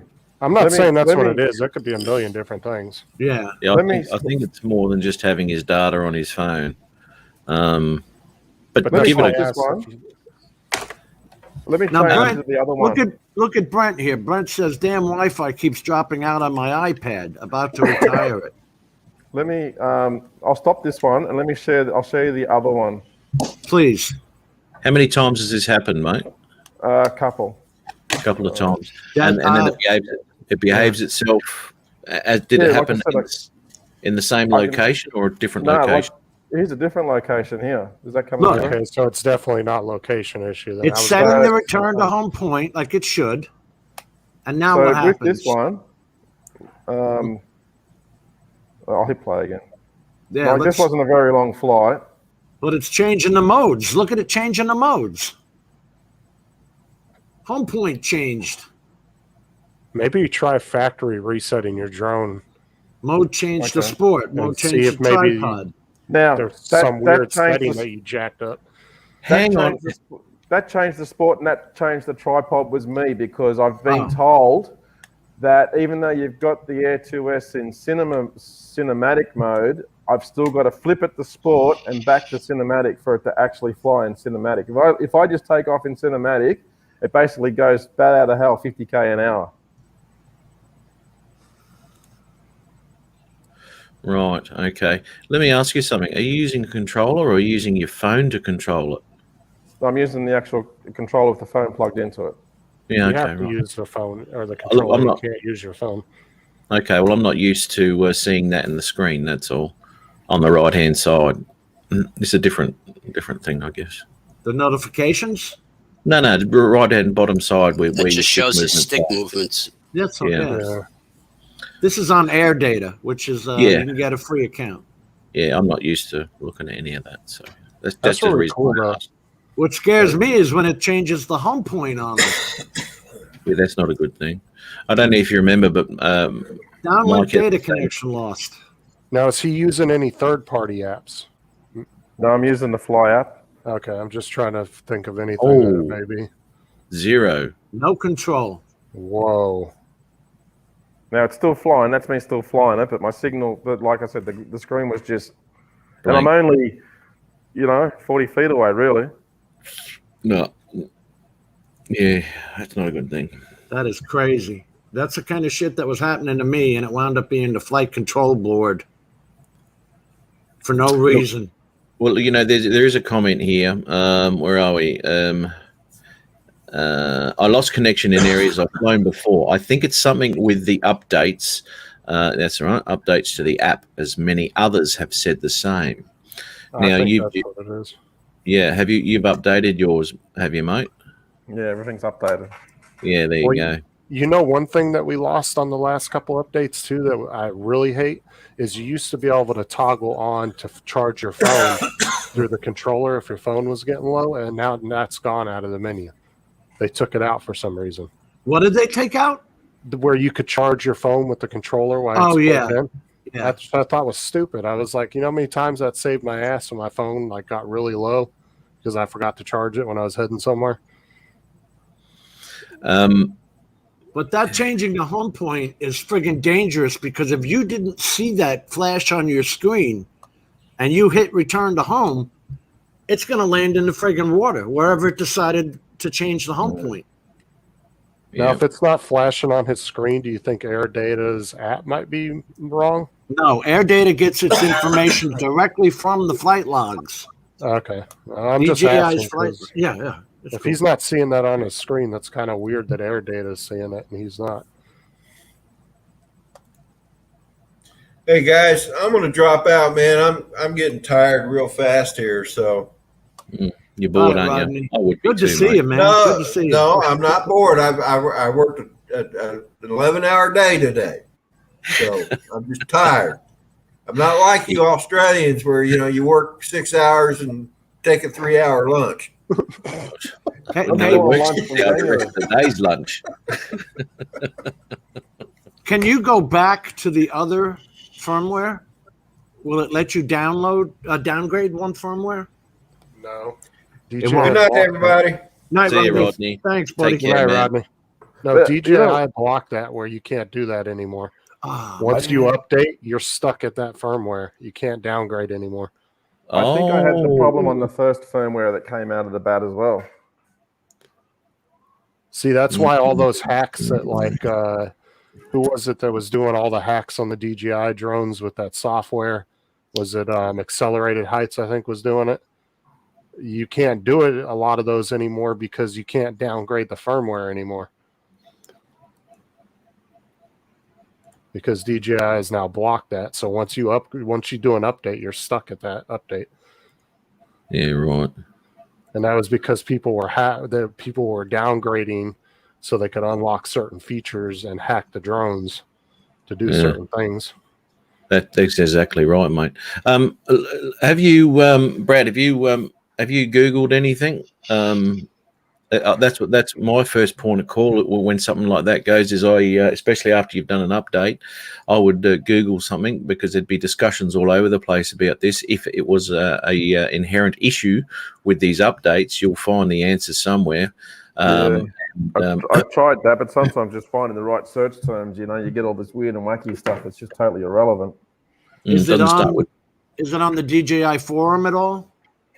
I'm not really on the Facebooks and that sort of stuff often. I just thought if anyone here has sort of seen it in chats and that sort of stuff as to other people having the same problem. We have just heard about it, but I have not personally. My Mini 1, my Mini 2, and my Air 2, I haven't had any connection issues, but I've seen a lot of other people on YouTube and other stuff talking about it. Yeah. It seems like there's a bit of an issue there, but it wouldn't take much just to have a bit of a look around to see if it is a problem. And then obviously DJI is going to be going, oh shit, and you wouldn't test it, would you, before you put a bloody update out? Yeah, well, the last couple of questions they had to me In worst case scenario, what I may do is, what I would try personally is maybe factory resetting it, because maybe there is some kind of weird setting that nobody realizes that maybe you turned on or did something. And I mean, you never know, but at least it will set everything back to the factory settings. Which drone is that? Mine's the Air 2S. Wow, the new one. So the last questions they had to me was, thanks for reaching back. Upon checking the flight records of your DJI account, please kindly check whether the vision system sensors were blocked by any foreign materials. Also, please use the drone in the daytime and make sure that the memory of your drone is enough. Well, it was the middle of the day and the card was empty. Keep that up, Brad. Memory? Keep that up, Brad. They're just reading off a script. That's all they're doing. Yeah, they are. What was I going to say? Have they got an onboard memory? Have they? So if you forget your SD card, you reckon? Yeah, they got 8 gigs. But it's funny, actually. The screenshot they sent me wasn't even of the two flights that I sent them the links to. It was one of the other flights I've done. There you go. Vision sensors. It's got 8 gigs of memory on board, but I've noticed that if you use more than 2 or 3 gigs and then you go out for a flight again and you don't clear that out, you'll have issues with your video freezing on your phone. At least on the Air 2, I have had that issue. But once I clear all that memory out and set it back to 0, I don't have any issues. That's clearing your cache memory? That and just clearing the 8 gigs of memory that it has built on there. So if you forget your memory card, you can record. But once I get over like 2 or 3 gigs, it always seems to want to freeze the video when I go back out for a second flight and I don't clear that footage out of there. So how do you clear that? Is that just connecting the drone? You just go through the app on the phone and go to, I think it's about or under camera controls or one of them. Just go through the menus that's there. It will say clear memory. You just clear it. All right. It will clear your cache and everything at one time. It clears it all. And then you can also set your cache up to 16 gigs. The cache sets at 4, I think 8, or 4, 6, 8, and 16, I think. Something like that. But it does. The cache does go up to 16 gigs. But I don't think this is a cache issue. I really think that it's an update issue. I haven't cleared my cache. It's still up at 6 gigs. Is that really a problem? Does anybody know? For what it's worth, all my life being a router, a drone, or whatever, before I flash a firmware, I reset it to factory defaults before and after the flash. How do you reset the factory defaults on this drone? There's a factory reset in the menu. It will say factory reset, and you just click it. And then it will completely wipe the drone, all the memory, everything, and then it will set everything back to the factory settings. Because that's why I said it's very possible he could have switched some weird thing on that he didn't realize he did. You know what I'm saying? Or a combination of things that he may have turned on where he found some kind of weird glitch in the Air 2S. And maybe if he factory resets, tries another little like short flight around, maybe around your house or something. And I'm wondering. I'm too close to the airport here. I can't even get off the ground. Well, just wherever you normally fly. Maybe go out to an open field where you can keep an eye on your drone. You know what I'm saying? Yeah, find like a big open field. Hey, Jim. Yeah. I'm going to say I'm going to hang out with Ed. I see him here on a private StreamYard. I'm going to go see how my buddy is doing. All right. Before we were having dueling things, I was trying to undo your mic. No, I see that. I thought you just were canning me, and I said, you know what? Let me go finish my food. So I went. No, I wasn't canning you. But anyway, just for the record, I'm kind of disappointed with the whole GPS community and how they embrace shenanigans, and it's pretty sad that you guys allow nonsense to go on. And the reason I say you allow is because you support the channels that do it. So anyway, that's all I'm going to say as far as my piece. By Love giving you guys. money to them, right? Not only, no, but even giving them your time. When you know somebody's robbing somebody, taking advantage of somebody, when you know that somebody's really in it for the money and not for the entertainment value or for the community, and it's just about making money, and that's the main goal, and nobody, and he's clear. People are clearly taking advantage of the GPS community or the FPV community or the whole drone community, however, and there's no accountability, and it's pretty sad. And I think that's shame on you guys. That's all I'm going to say. All right, Mike, take care, Mike gentlemen. says, all right, man. Mike says so many channels are doing it. Is he talking about like bigger channels like Ken Dono, stuff like that, or what? No, what he's talking about is like Art said he was going to cater to the disabled, because I thought I suggested to Art that he do that because he's disabled himself, and if he made disabled videos or went to help out the disabled community, that would be a good thing. So he said he was going to do it, and he never did, and he was accepting money for that and all that. So Carlos got pissed off. Okay, I get what he's saying then. Yeah, it's those kind of channels. I don't have nothing to do with that, so yeah, I don't take money from anybody. So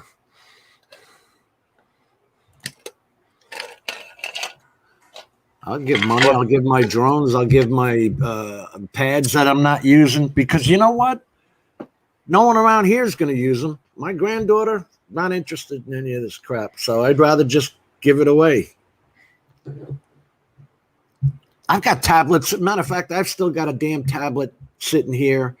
The original NVIDIA Shield tablet. I bought that because I was having the original problem with the Samsung Tab A that was getting green across the screen. mm-hmm. Like a bad transmission signal. So I bought the NVIDIA Tab A, the NVIDIA Shield, and that problem went away. But then I went and bought the iPad Mini 4. So I use the iPad Mini for everything, and I should give away the NVIDIA Shield. I have an issue with my Mini 4 when I fly with it. It always says, what is it? IMU or something at capacity or something. The what is it? It's some chip inside of it, and it always says that it's at capacity, and then it starts freezing on me. On your phone? No, on my iPad Mini 4. Only when I fly with it. Yeah, that's your CPU. Yeah, the CPU. It says my CPU's overloaded. CPU overloaded. Max capacity. I was getting that on my full-size iPad a couple months back. I was getting, all of a sudden now, every time I fly, I get the magnetic field error, change location. I never used to get that, whether when I was taken off from the road or the grass or anything like that. How would I possibly be in a magnetic field? But so I'll sit there and do the dance, do the compass calibration, and then it's okay again. Trevor. There you go, mate. Are you still in hospital, mate? Yeah, I'm come out tomorrow, and then I've got to go to rehab in about a week and a half's time to get my leg done, prosthetic leg. Yeah. Okay. They're doing a dressing change while we're speaking, but that's no drama. And I've got a tablet coming. It's a Samsung.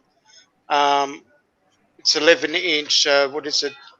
An S7 or something. It's supposed to have 128 gig in it. Is that any good for flying, or should I just stick with my phone still? No, that's fine. Will that be good when I get out of hospital? Still use my drone? Yeah, man. Yeah, I use an iPad. Well, that's a 9.7. You'll have to get a bracket though that you can attach it to your controller. What drone are you flying? The Phantom. The Phantom 4, is it? Yeah, Phantom 4. Okay, so you've got a bracket on there at the moment that you put your phone in, right? Yes. Okay. I'll just have to get a bracket for my tablet. That's all, or a stand. Now, make sure that the bracket you buy will take that size bloody screen.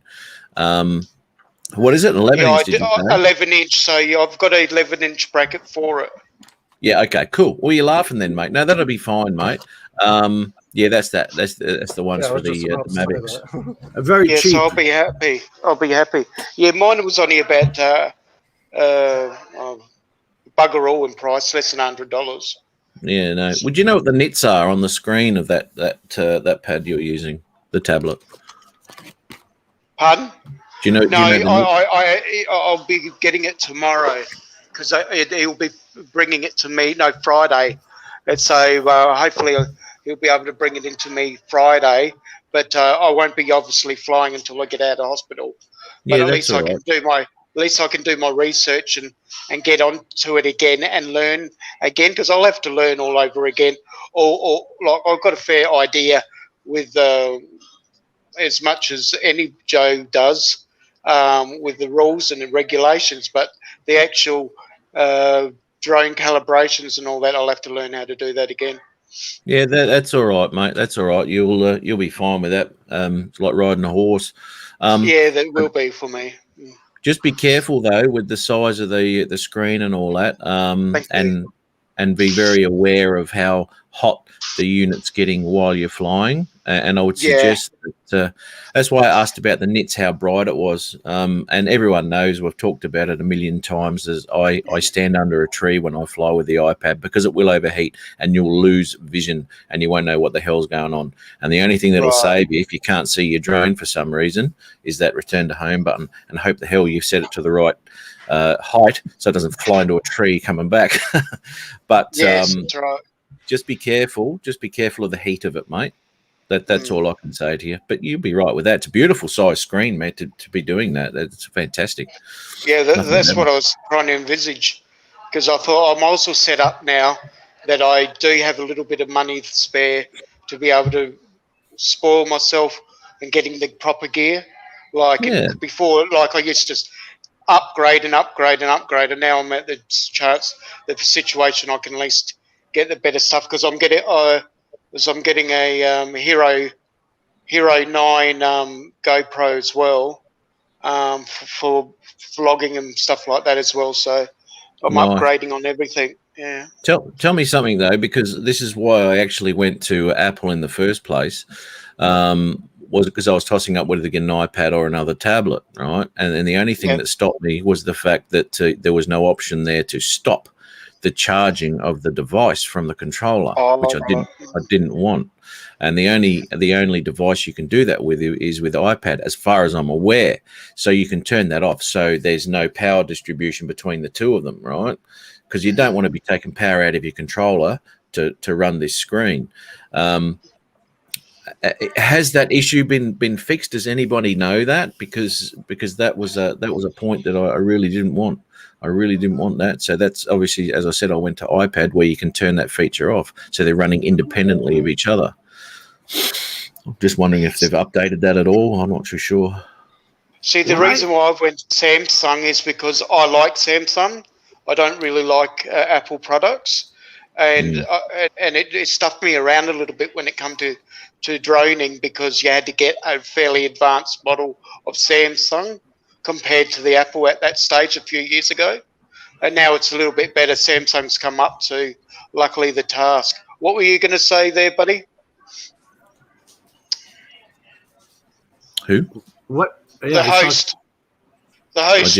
No. Jim. I was just saying that I still have the original iPad 2017 iPad 4 mini that I'm using. But I haven't, I don't specifically turn that into airplane mode, Matt. But as far back as 2017, I was getting overheating and what Justin just got, the CPU overload. Yeah. No, I'm not talking about the airplane mode. I was talking about the charging, Yeah. Yeah, but DJI's now took that option out, though, so you can't even do that anymore. And yet on the other one, some of mine, it's either slow or fast. You can't shut it off. Slow or fast what? Charging. Okay, well, mine doesn't charge my iPad when I'm flying. Well, that's what I'm saying. They used to have that option, but like a few months ago, they updated a lot of the DJI drones, and they took that option out of the menu to where you could turn that off or on. That's Okay, what so I'm it's saying. just off now. Yeah, well, it's not there no more. It disappeared out of the menu. Right. Okay. So I overlooked. Yeah, you used to be able to pull it up in the menu if your phone or your tablet was running low. You could toggle it on under the menu, and it would start charging your tablet or your phone off of your controller. But for some reason, DJI got rid of that when they did. Like it was either 2 updates ago, I think, when they got rid of that. Okay. Well, my option's probably still there because I haven't updated for 3 million years. But anyway, it should be all right. If you're doing fine, don't update. Yeah. No, I that's installed right. the update, so I'm too scared to, so I won't. They say don't do it unless you have to.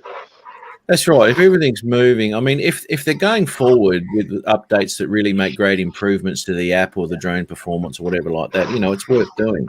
But if there's no issues, and because look, poor old Brad there's got all this shit going down because he did the update, Yeah, that's what I was told by some people.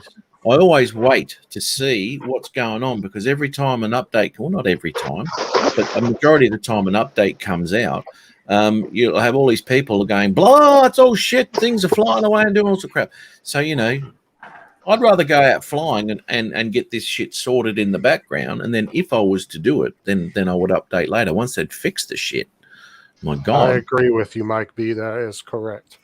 That's exactly what happened with my Mini 4. You mean they kept updating the operating system? When I first bought it about 6 or 7 months ago, right before, I bought it a month or 2 before the meet. Yeah. So I don't know how long ago that was. Probably about 6 months ago. March. Yeah. It worked great the first few times I flew with it, and then when I started doing all the updates on it, that's when I started getting all those errors. And then when I would be in the middle of flight, it would just freeze up. The picture would keep freezing and jumping. And so now I don't even use it to fly because of it. Okay. Let me ask you this, though. Like I said, I've had the same issue. What I did to fix it, my iPad, I didn't do nothing but the drone stuff. Your microphone's screwing up, Brian. Yeah. I can't hear what you're saying, mate. Can't hear you, brother. You keep cutting your real low. I'm going to quickly take this opportunity. I'm going to bail. All right, Brian. All right, mate. Hey, good to see you, man. Nice see you in meeting Brisbane soon. Brisbane, mate. Yeah. Brisbane. Yeah, See you, fine. Are you in Australia too, are you, Mike? Well, Darwin's still in Australia, isn't it? We haven't sold it yet. No, you haven't. I'm your southern cousin. I'm in South Australia. Yeah, I can see you down the road there. It's all right. Not that far. Well, you brought a bit of class to the panel that Matt misses. So the top row is all Australia. We should be down. Oh, really? It is too. Yeah, but now we're above. We're not down under. Yes, but it only takes one of us to outdo the intellect of the 3 below. So. There you go, brother. Hey, Matt North, are you in lockdown, are you? Yes, mate. Yeah. Hang on. Yeah. Brad's got to go. We'll catch you later, mate. Yeah, I got to go enjoy my lockdown. Hang on, I got to go make. You do that. They're in partial lockdown too, aren't they? Yeah, we've been Friday lunchtime. We're getting out of it apparently, but we'll see. Oh, good on you. I hope you are. Yeah, it's a bit hard being locked away for all this sunshine and stuff. Hey, Chris. Yeah, man. Thanks, guys. Bad luck. Hope you sort your drone out, mate. Yeah, I'll go do that factory reset and then give it a couple of days and flog it again. Yeah, all right, mate. I'm wondering if I should do that too. Take care, man. Y'all hear me now? Yeah, what were you saying now, Brian? Well, first of all, I can't even talk right now because this is killing me just to even say this because of my throat and shit. But my iPad is dedicated to nothing but drones. There's no Facebook, there's no YouTube, there's nothing on there unless it has something to do with a drone. Every time I'm done flying it, I clear everything. There's no pictures, there's no video, there's no nothing. Because it's only a 32 megabyte or gigabyte iPad. There's no room on it. So with all that stuff not being on there, ever since I've been doing that, it's been working fine. That's the thing, though. You can't dual use that iPad with the way the drones or the way the Fly app is set up right now. That Fly app chews up some CPU cycles. Well, it takes up a lot of memory too. Like it will take up Yeah. almost Well, 5 or 10 gigs on memory my and phone. CPU. Yeah.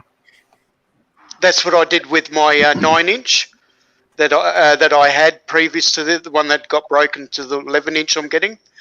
Is I just did everything and wiped everything off that I could, even apps that I wasn't using or could wipe off. It only had the factory settings, and I'd wipe everything off after I use.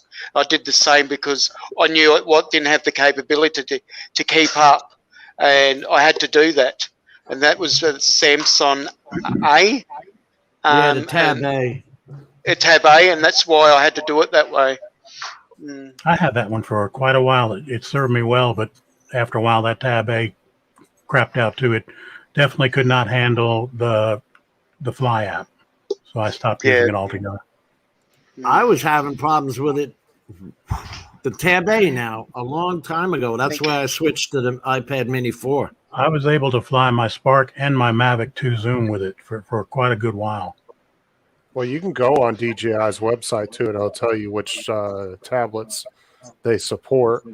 But the Apple only supports back to the Mini 4. Anything before the Mini 4, they're not even supporting anymore. That's the thing with the Apple tablets and computers. They don't support them as long as they do the phones.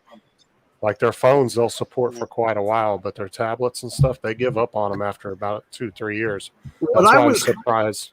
What I was going to ask you was, this thing has done system updates, operating system updates. So, like, I think we're up to 13 or something now, aren't we? 14.6. No, 14. Yeah, 14.6 yeah. I'm looking at. And Should I be doing that or not?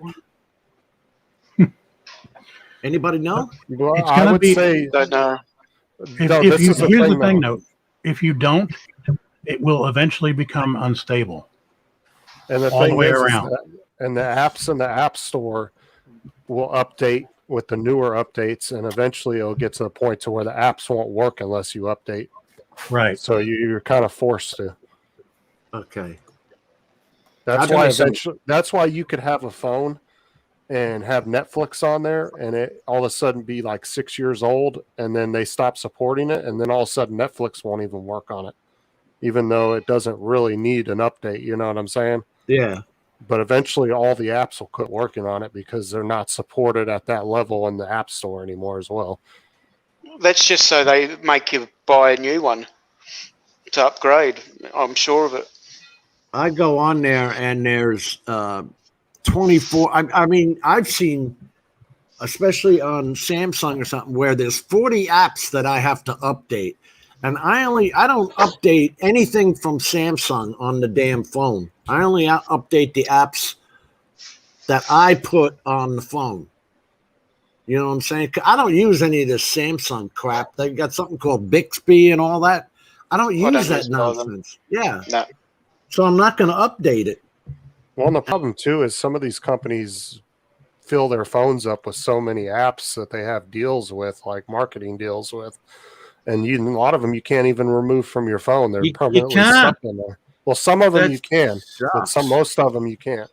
And then they just constantly update them, so it's taking up memory in your phone. At best, you can try and disable it. Right. I've seen it, yeah, at best. Yeah, you can turn it off, but that's the thing too. You have to go in the App Store and shut off automatic updates. If you don't, then your phone will just keep updating everything. Absolutely, brother. Hey, Brian. Yeah. You see this about the triple tech? He's been getting some I'm already lags. answering them. Oh, okay. I'll shut up. Hey, I don't know if y'all talked about this earlier because I missed about an hour and a half of this. I was in the drive-through line at Taco Bell from like 7 to 7:30, so I caught that part. But priorities, mate. What do y'all think of Windows 11 and this TPM thing? Oh God, I know I'm dreading it. I can do it. I can do it right now. I'm not going to. Apparently, according to Sean, my Windows 10 isn't even the updated version to that 2H1 whatever. Yeah. I'm on 1903 version, so I'm afraid to update it anymore. Yeah, they came out with a list of which CPUs are eligible, and most people are not. You know, I Can upgraded you- mine last year, so it's good. Can you turn the updates off, Jim? Because I know some computers will actually at some point do it themselves if you keep denying the update. You can Yeah. stall it. Oh, okay. Go ahead, Trevor. That was what was happening when I went to Windows 10, and it was trying to prioritize what security what security and all the rest of it, like firewall, and I didn't want to use that, or it wouldn't allow me to use Chrome and things like that. But I had to go in the background and change things, and it was automatically changing me back. And it constantly was doing that. But then I found out there is tricks to do it, because they can't. It's basically they try to how would it railroad you into doing it, because they don't give you any choices. A lot of times they want you to be prioritized in that function only. Well, I don't know how many. My iPad, after when did I get mine? 2019. My iPad still asks me to finish my to finish my bloody iPad shit, whatever the hell it ID and all that sort of shit. They want fingerprints and all that sort of shit. Piss off. I just go, no. I still do it to this day. I've done it a million times. You think my iPad would have gone, okay, don't want to do it. You know? I'm on 1904, Gary. Does that help? There's another thing. I too, don't know. if it's built in, it'll say TPM literally right on that spec. And I'm not seeing it. I don't see it. Yeah, no. Let me see if I can pull mine up. Well, if I can pull mine up, we'll do a screen share because it should be on mine. You've got 32 gig of RAM there, mate. Yeah. And you still have some issues running that. I'm only a 10 GPU 1060. Oh, there you go. Yeah. I bought this bitch, I think it was 2018. I just bought my granddaughter a better computer than I have. Pissed me off. But it's her birthday, so what are you going to do? Yeah. See, Yeah, we need to start the adoption papers with Jim, you know, so I know. we can get all the latest stuff. Let me see if it's on the. I can Device show you what I just bought her. She might get longer. She might get longer use out of it than you, Jim. Oh, it's got a 2070 card in it, GPU. Well, it might last her a long while. So Is that'd it be good. Is it a gaming PC? Yeah, of course. Yeah, you got to now these days, especially if you want to do everything. It's especially if you're doing video and all that, makes it a lot Yeah, easier. especially that's why I made mine up to gaming capabilities. Oh, here it is. Okay. This is what I just bought her. Nobody tell the wife, okay? Because my ass will be in big trouble.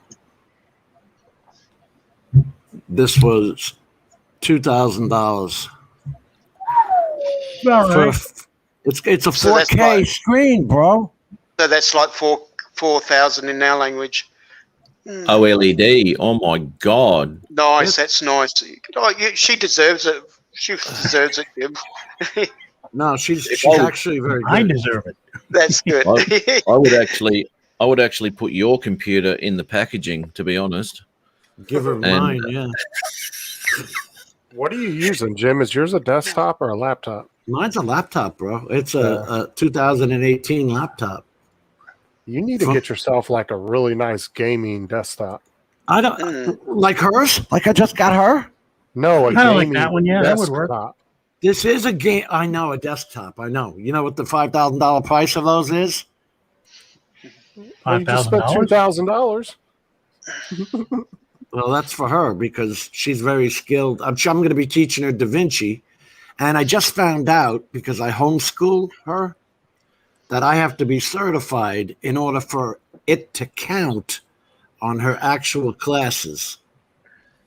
Fuck. Look, if it's anything like the Tello, that means I'll be getting that laptop soon. All right. Yeah. But Jim, you've got some teaching capabilities, haven't you? With your work? Yeah, but the state has to accept them. Okay. So I have to be certified in DaVinci for them to accept the classes that I've taught her. Oh, I Now- see. Oh, with DaVinci, yep. Guys, why can't I just click on this thing and go to it? I want to show what the computer specs are. Okay. Jim, where do I find my system info? My brain is fogged. I'm on way too many meds. Look, it just went down $200 since yesterday when I bought it. Ooh, look at that razor. It's $1,800. It's $1,700. Oh, that's bugger. That's the same one? Don't you hate that? Yeah, i7. I just bought the damn thing. Maybe they'll price match. Sure it's not open box or something? That's weird. Now, Jim just bought that last one before they were going to go ahead and drop the price on it. Yeah, So we'll wait for that sell boy one guy to more. come in. Now you see what I wanted to do. This is what I love, the fact that it has the 4K screen and a 2070 card in it. I was like, damn. That's good. That's good. Yeah, it's better than mine. I mean, a lot of people will go into the Mac because of the screen and whatnot, but and that's because it was more superior. But that way, that's one way of going without the Mac, isn't it? Jim, did you see what Mike B put on the comments? Price. No, he said they will price match it and you'll get a refund for the difference. Okay, cool. I see So that. you probably have to go in the store and talk to a manager. Yeah, That'd be good. Just You hold can on put that to onto your new. You can put that $200 to your new computer. Well, what I was trying to get, they didn't have. Look, under my saved items, I was the desktop. Where's the For desktop? you. Yeah, for me. Yep. Manage all your saved items. Let me see that. I was looking at desktops for her. Now, this other one from the MSI, it looked like the same damn thing. So that's what I wound up paying is $18.99 for hers. I wanted to see the Cyber. Where is it? Cyber Power here. This one. Yeah, because it's kind of stuff that you like to do. I really think you need like a balls to the wall tower. It's just overspec. It's just fucking ridiculous. It'll make Matt cry. But half the time you see they're sold out or you can't buy it. And the guy argued with me. I said, it says you can buy it. Now, maybe because of that chip shortage too, though, right now. We'll Maybe crush. that's why. We'll crush Matt. You know what it was? It was. Had it with you, wankers. The one I was looking at was a 3080. Where the hell is that? It's okay, guys. We use the term wankers with kindness here. I don't want anything below a 3080. Mm. And I love when they give you this. Oh, look at all these friggin' free things you're never going to use in your life. Sometimes. Don't even use them. Wipe it all off. Nah. Just what was that, Matt? I said sometimes we use it in jest, Trevor. Mostly. Yeah. But with the bells and whistles, wipe off all the bells and whistles you don't need and don't have any of the crap on the main screen. Because that takes up memory and performance. I found that on my computer, and that was the information I was given by experts. Oh, you mean get rid of anything you can? You mean all this DaVinci? Yeah, you got it full, have you? You mean that's all bad? Yeah, you're supposed to get rid of all that shit. These are all my learning sites. Your computer right now should be smoking. With You're going to crash. But I have You're to going to crash. I have to learn Aces, and I have to learn Dolby. He's got two screens for the pure fact that he's ran out of room for all of his shortcuts. So you've got to get rid of your shortcuts and put it on your background. In the background, you can put all your. They're not shortcuts, but you just got to do a couple of clicks and you'll get to them. The only thing I don't have on there is porn.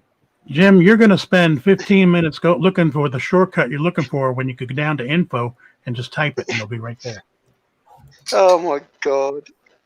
Man. It only takes 2 clicks and you can get to it. And a scroll, 2 clicks and a scroll. Oh, that's You don't just need all the RSI. shortcuts. I got a He's gonna get couple of RSI hard when drives you hooked finger, up to it, though, Brian. Yeah, you got Just a a couple of hard there, drives. Yeah. Yeah. Crazy business. On a friggin' laptop. That's what's killing me. Where is the damn? There, that's the one. I got so many sites on here now, it's not running good. Oh, Wanted to that's the show one. that D-Log, the Mavic 2 Pro. Where if you go to the download center, every DJI has this damn D-Log to 709 on it. And then here's the PDF, which tells you, of course, how to use it in Davinci. But it's called an IDT, an input device transform. And what I actually suggest is using Arilog C instead of the 709, because I don't give a damn about Rec 709. That's for the computer. That's for RGB. Something that can't handle HDR. If you're using D-Log, what the hell would I want to go to 709 for? You know what I'm saying?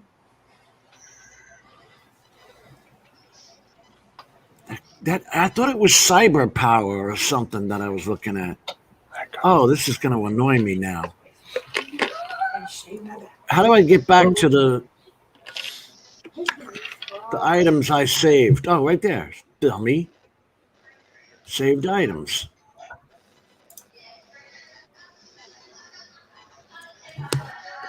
The Asus Rogue. Domestic abuse. If Microsoft saw Jim's desktop, they'd call it domestic abuse. True story. True story. Yeah, but look, I mean, I have to do these things. You think this is, a game. It's not. I have to learn Dolby. Oh, now it's opening up on the wrong screen. And what does that open up, though? Dolby Institute. Don't ask things you don't want the answers to, Matt. So, See? So why don't you get rid of all those bloody things and just use bookmarks? Well, because I never go back to the bookmarks. Oh, you Jim. think there's no bookmarks? Jim. Yeah. Go on your desktop and go right click. And then you see all the porn. No, just go to view and make those icons just disappear. Trillions All of of them. bookmarks. He's got 3,000 PDFs on there. Look, you can go Yeah. anything you want. There's a bookmark for it. Yeah, 48 megapixels. There's a bookmark. 3,000 page manual on how his toaster works. Yeah. I'm not kidding. This is the camera that's sitting in the house, 10 feet And from me. if it still doesn't work, turn on the power. Yeah. This is the hard drive that goes on the camera that I have sitting in the house doing nothing. There's a 3D printer, I'll bet you somewhere too, that's not working right now, huh, Jim? Yeah. If you just sold all that stuff you have laying around, you could buy your computer. Like the Yeah, Inspire. you could. Y'all need to invest in it. Jim, invest yourself in one of these. Hold on, These brother. things, I just spent like 3 hours with this thing today. It'll fit SATA drives and the drives to your Docking laptop. station? Yeah. You can move all your data to a new device. You can archive it. $23. Wow, that's nice. Well, what's the matter with these these are done by a powered port? No, because what I do is I take my older stuff, like my old hard drives, and I put them in a safe. Yeah. And I do have a bunch of drives on my computer just like that.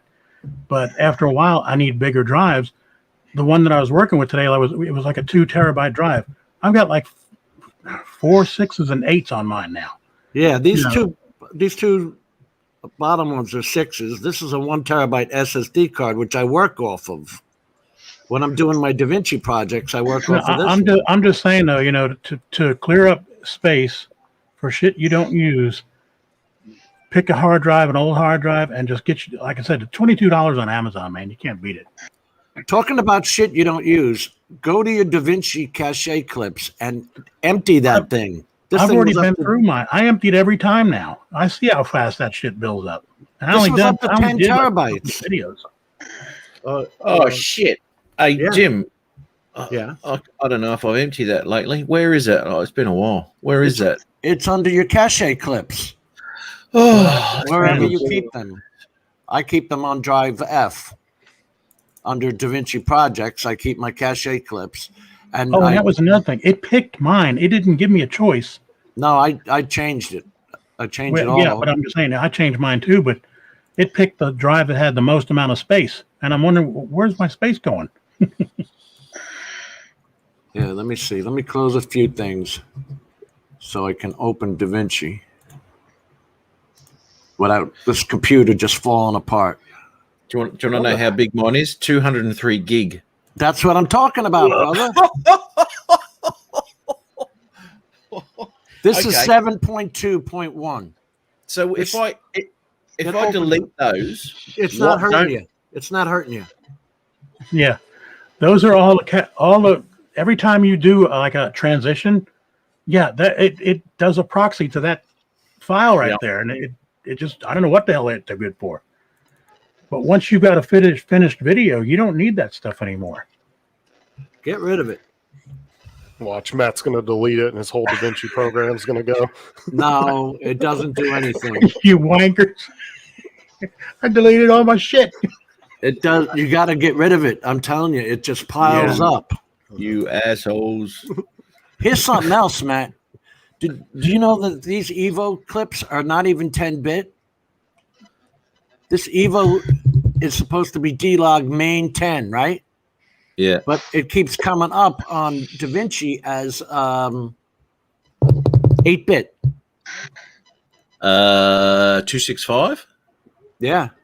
Yeah. Okay. 265. 8-bit. Yeah, let me go to the edit tab so we can actually see that. Now, Interesting. take the clip, highlight the clip, clip attributes. Where was it?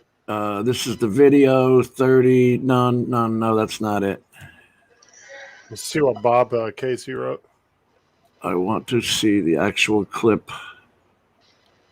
Oh my God. What did he write? Yep, got video from the 90s even. Yeah. I got cell phone video, man. And you know how bad that shit is? Where is the...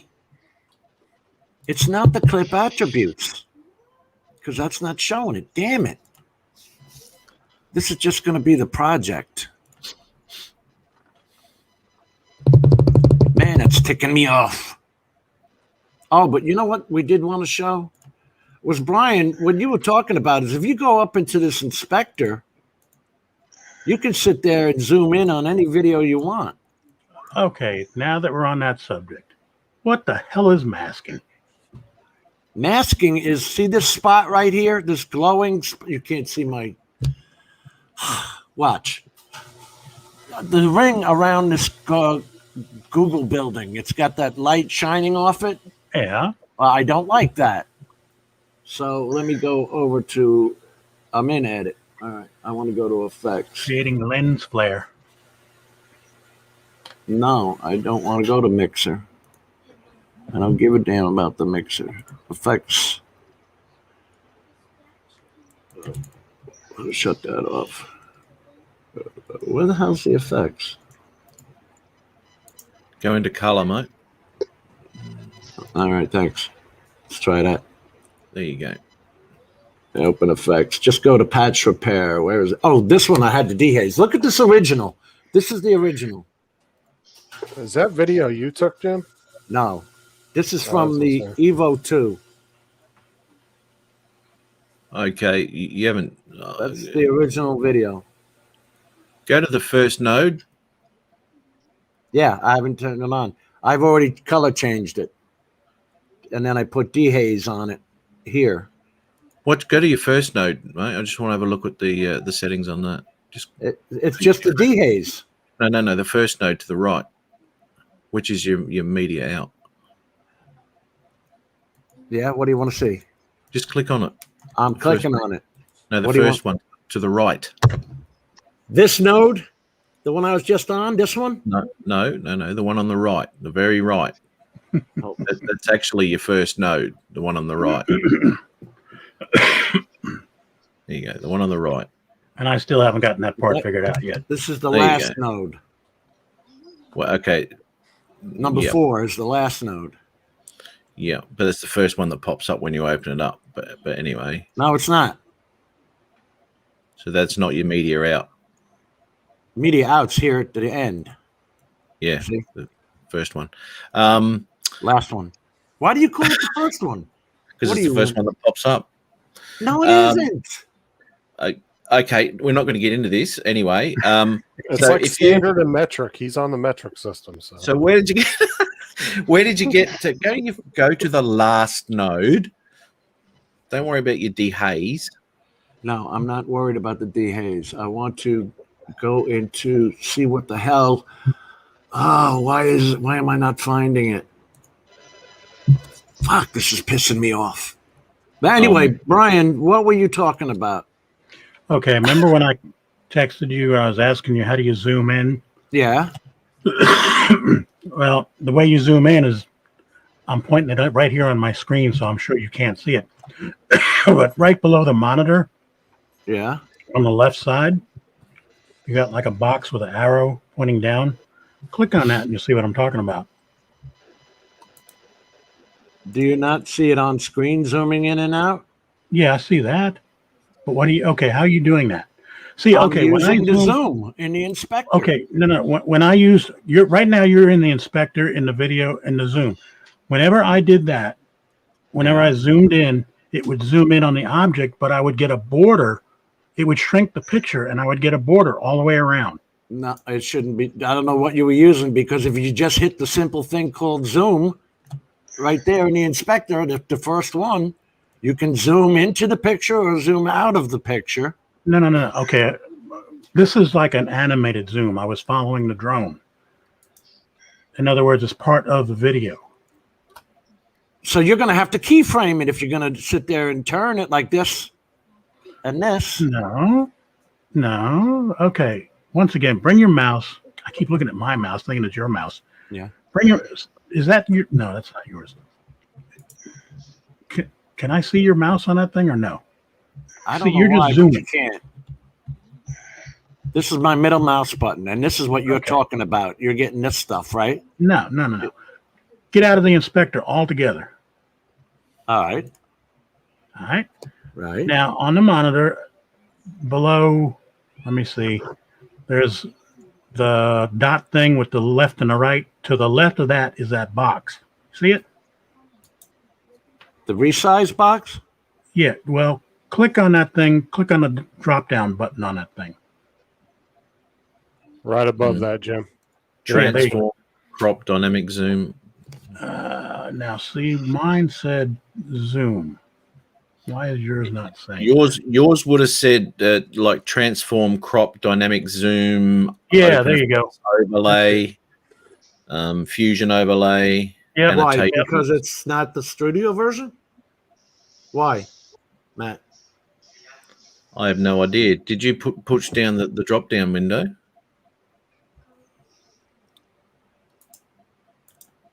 This one? I don't know. Where did you push, mate? Do it again. The timeline. No. Where's Up your top. mouse? Why can't you see that? No, I can't see your mouse, mate. And then if you come over here, you pull this drop down, you get source, offline, audio track, multicam, or annotations. That's totally different to mine. It is. Mine's not like that either. Totally different. Okay, I'm in now I'm gonna edit. pull mine up. God damn it. All right, pull yours up, Brian. Is yours up? Not yet. It's gonna be. But anyway, Because when I found out it was easy as all get out to do what I needed it to do. I just sit there and hit inspector and zoom away till I'm in Christmas. Yeah, but line. see, that's just it though. You were zooming, but the effect that I wanted to get was to keep the whole frame of the picture, but the actual zoom was following the drone up. I don't know if you saw the video or not. So why don't you use dynamic zoom and keyframe the That's thing? probably what it was. I think it did say dynamic zoom, but it was in that drop down that we were playing with. I'm waiting on Davinci. Metro Jones with the $10 super chat. Okay. Brian. Yeah. In the inspector, right? You've got your zooms and all that sort of thing. Right now, in there, you've got your cropping, dynamic zoom, compositive, speed changes, stabilization, lens correction, real-time scaling. Right. Yeah. Now, this is where you do all of that shit you're talking about, right? Now, what you'll have to do if you want to zoom in, you can actually zoom in on a subject and track that subject, right? Right. That's what he wants to do. Yeah. That's what I did. Okay, so what's the problem? Well, that's just it. I was trying to get to that point, and Jim was talking about masking, and I'm just going, what in the hell is that? No, you don't have to mask it. No. No, Yeah, you don't no. mask it. No. No. Just the zoom. I don't understand why he doesn't have zoom right there.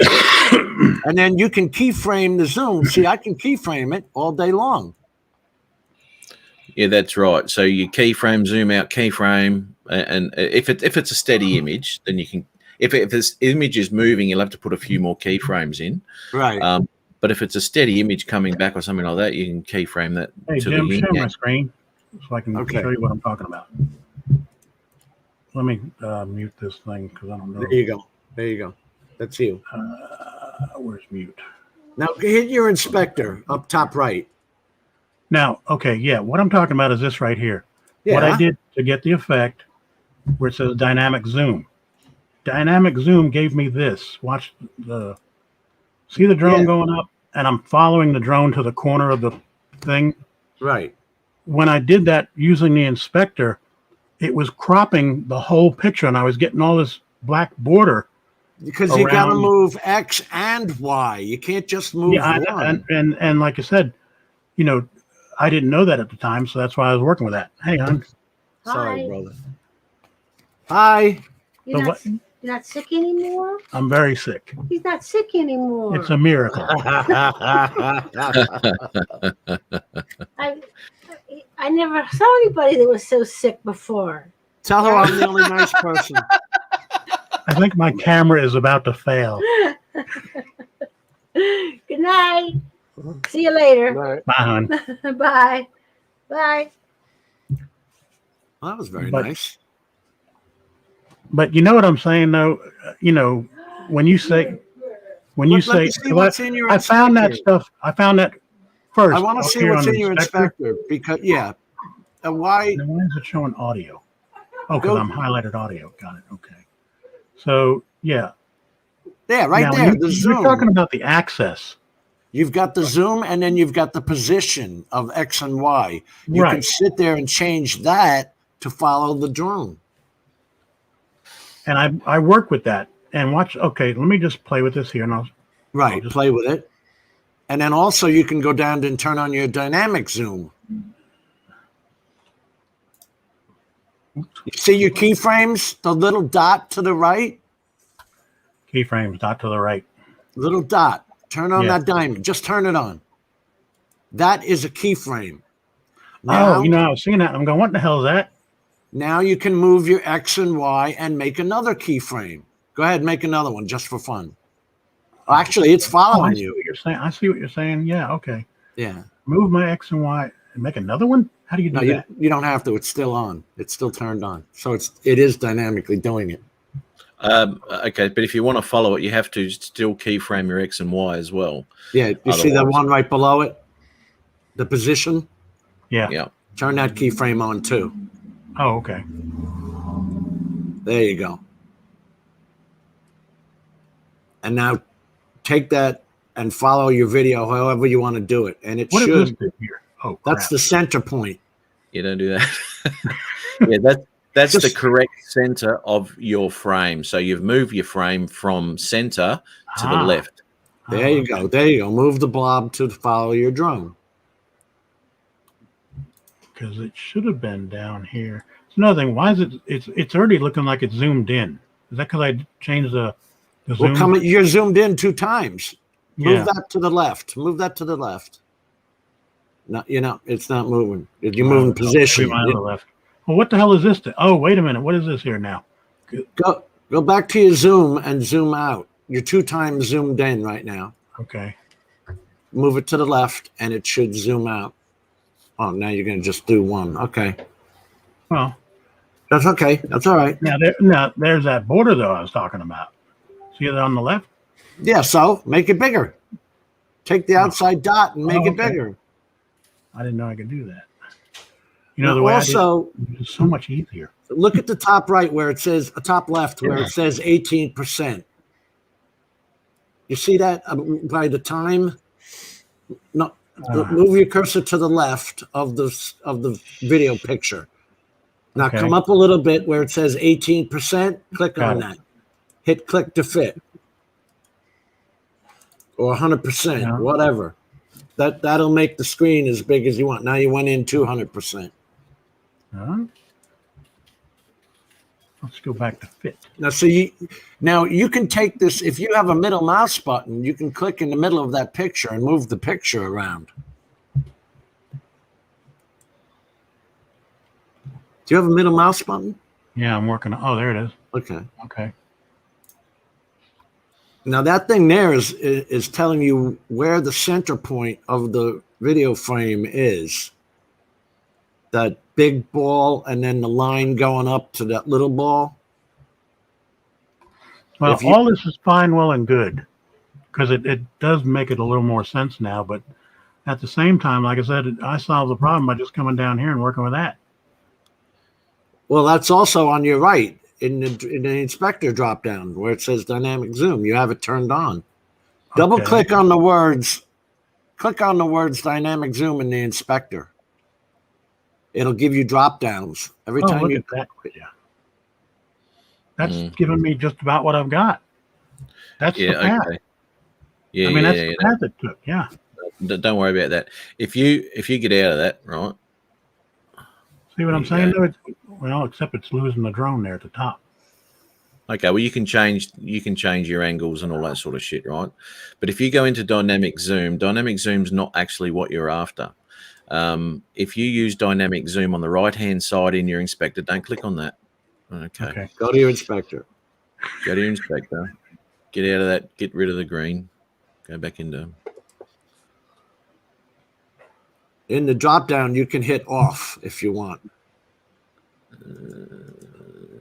Where? Just go to transform. Yeah. Okay. Now go back over to Matt. You want them on dynamic zoom or not? See now, why did these values change here? Is this because of what I already did? Yes. Yes. Yep. Everything you do. So double click on dynamic zoom. Actually, single click on it. Or single click. Yeah. It looks like it's on, isn't it? It is on, but click the words. Now click the words. Thank you. You Oh my God. Right, there you go. Now you got Jim, you suck as a teacher. Shut up. Thank you, my friend. If you click on all of those one time, they will open up all options available to you. There you go.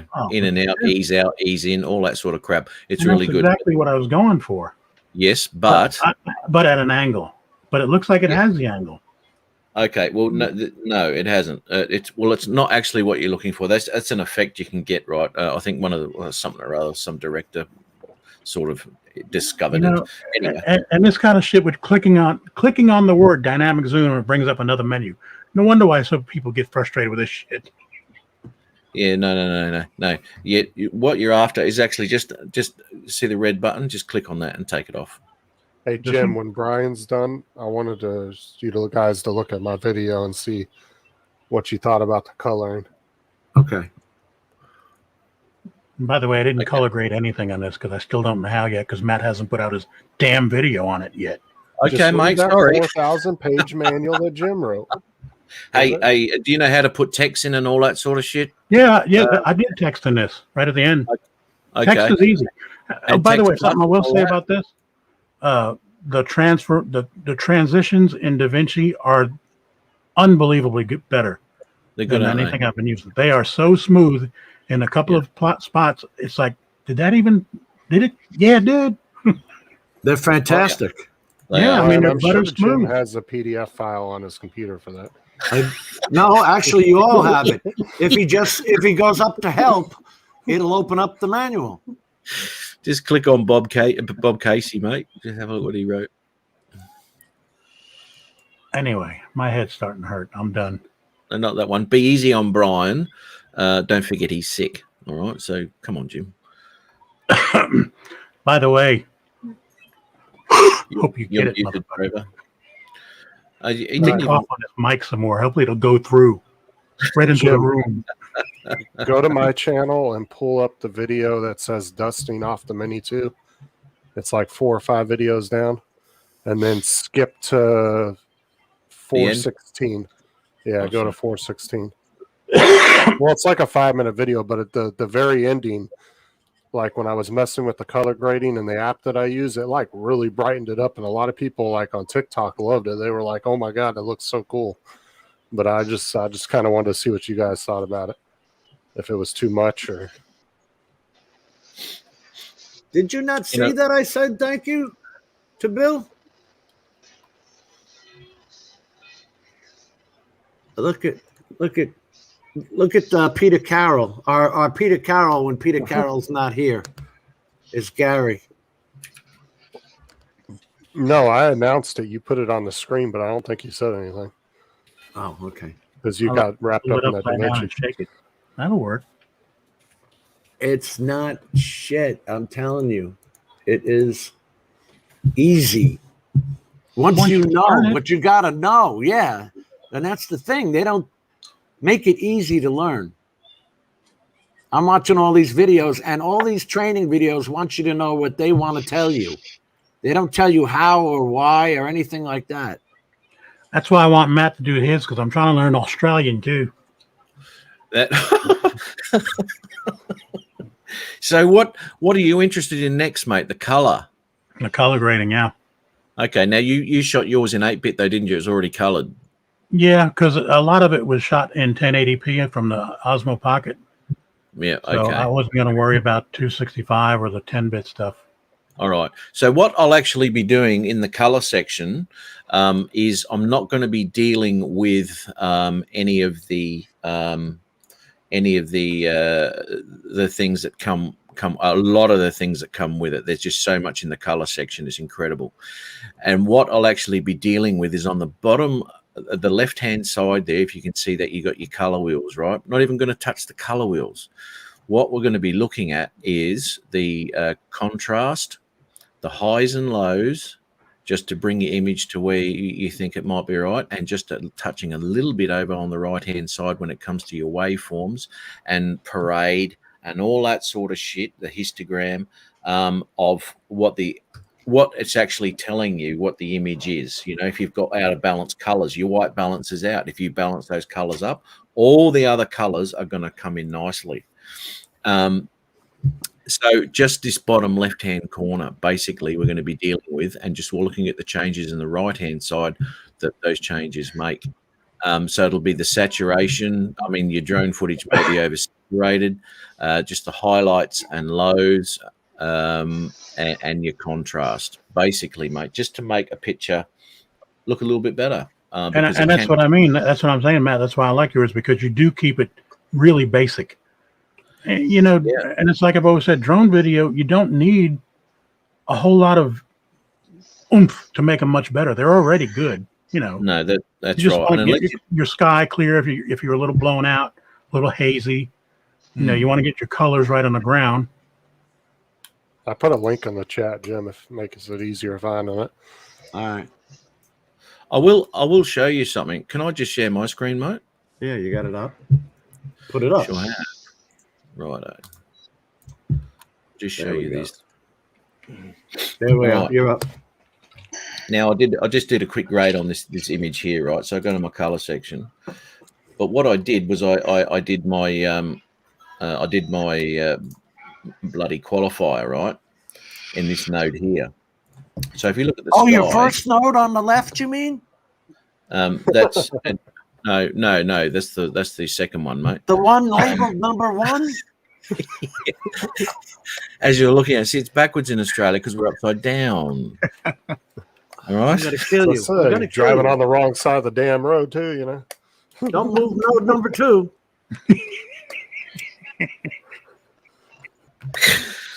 We'll go to this node here. And The first green dot is the original output of the video. Yeah, the first one. That one, the first one. No, that's the one to the right. How Is about the number one that 2. says 101? Thank you, Brian. You'll go for Okay, but stop right there then. Okay, so that's the original output. So you shouldn't really change that. So you always have something to go back to. I do. Oh, I keep the first node for myself. Okay, Yeah. because I'm still trying to figure this node stuff out. You know what? Don't worry about the node stuff. And this is another thing I'm going to go through too, right? You don't have to, unless you're dealing with this is log footage, right? So you've got to treat it totally differently to what the 8-bit already colored stuff is, right? And this is what I'm saying. You can make changes because they're only going to be slight and all this sort of shit. You can do changes in that second node, which is the first one that pops up. You don't have to add nodes and all this sort of shit. You can do changes within that node and your image will be absolutely fine, right? So you don't have to muck around with all the other bullshit, right? So you don't have to worry about the nodes. So once you get what you're talking about here, just in one node and just to put a little bit of color in there, until you look further into advancing into your 265 log files and all that sort of shit where you have to start putting different nodes in for different things, then, you know, obviously advance from there and work further and learn as you go. But as far as a basic thing goes, you can change that node, man, and you can do what you like to it. But the difference is, well, you look at this. I just did a really quick one on this, right? So I'll be going through and doing all sorts of other shit later. Like I'm dealing with these curves here, and I've changed the curves to get my contrast and all. There's so many different ways of doing contrast. It's not funny. But this first node here, right? So I've just popped some color in, right? And I wasn't happy with the sky on that, right? So the sky's a really beautiful color that night, but a log file with a little bit of grade on it didn't really show that. So you would have saw that video that I did with isolating your skies, right? So that's what I did here. Now within that that qualifier, I did the sky. Now you look at the difference between the sky now and the sky now. See, now it's not over the top, but it has punched that sky color out. So instead of being that, it's taken away the overexposure, dropped that in, and put the color back into it where I wanted it. And it's really simple to do. Really simple to do. So if It's got that Beijing China kind of hue to it. I like that. Yeah. Yeah, there you go. I mean, you can go the color boost or saturation or whatever. You can put the color boost in there and make it go like that. You know, totally wrong. But anyway, that gives you an idea of the control you've got within the sky. It's really, really good, man. What did you just do that with? With what? The offset? When you brought up the yellow like that? Oh no, just color boost. Boom. Oh, I don't okay, use color okay. boost. Color boost is always a very, very over the top, and it affects the whole image. Yeah. Well, not if you're using. Look, what I did there, because I'm in that node there. What changes I do here will only affect that sky, right? If I'm in this node here, I want to work in that node. That one affects the majority of the footage. So if I was to color boost that, you know, it just looks bloody terrible, you know. So I'll take that back to there. That'll do there. Anyway, so yeah, so whatever node you're working in that's the areas that it's going to affect. And I mean, you can look into your curves and all this sort of shit here with making your contrast nicer and the S curves you put in there. Lately too, I've been just moving these across and then just using my high and low softs to get my dark areas up. If I was to go there, see the colors, see here in the parade, even those colors out. That's good. Okay. Yeah. And you get, and then the rest of your colors are going to be absolutely correct. That's your white balance, basically. You can work your white balance out all over here and get it all sorted. Really good stuff, mate. Really good. Brian. Yeah. What were we talking about? We were talking about, I was playing with that patch replacer. You can take care of to get that flare out of there. Yeah, see, I just took the flare out, and then if you turn it on, you can see how it did it. But it also looks like you destroyed Google's circle. Yeah, but you can turn. You got to be as close as you can be to that, because you got to damn turn. I mean, I can't. He hasn't filmed the other side of it. See what I'm saying? But what if I want to go up to that sun, right? What if you want to take out the sun, and then I can just come over here and make it that? The other part of the sky. Of course, you got to get the mountain straight. Yeah. You know, just get the mountain straight. You're just replacing one area with the other area. See, like, get the mountain straight like that. Like I said, man, that's tough right there. You're doing way over my head so far.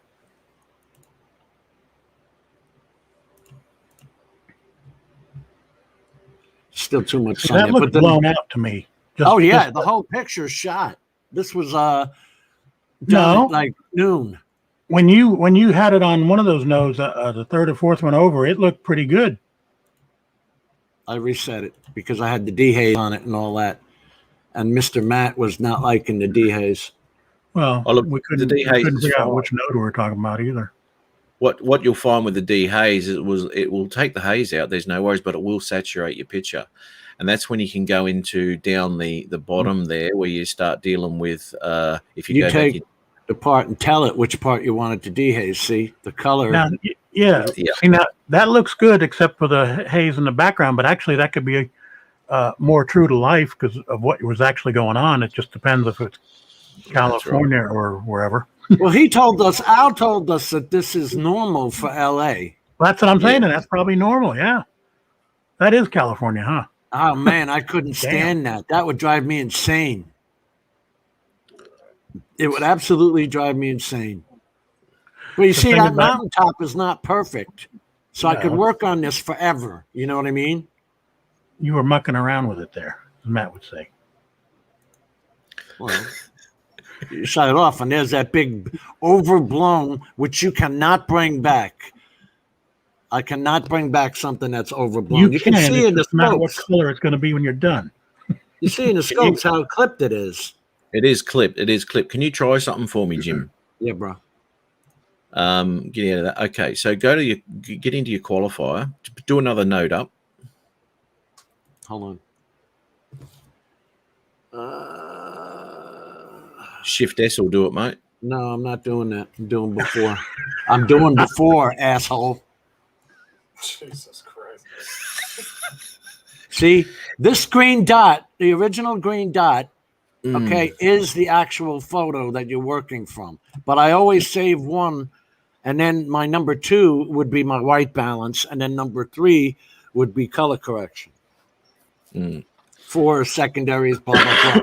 I don't overload nodes because if you read the manual, there's an order of operations where one outdoes the other. That's right. That's right.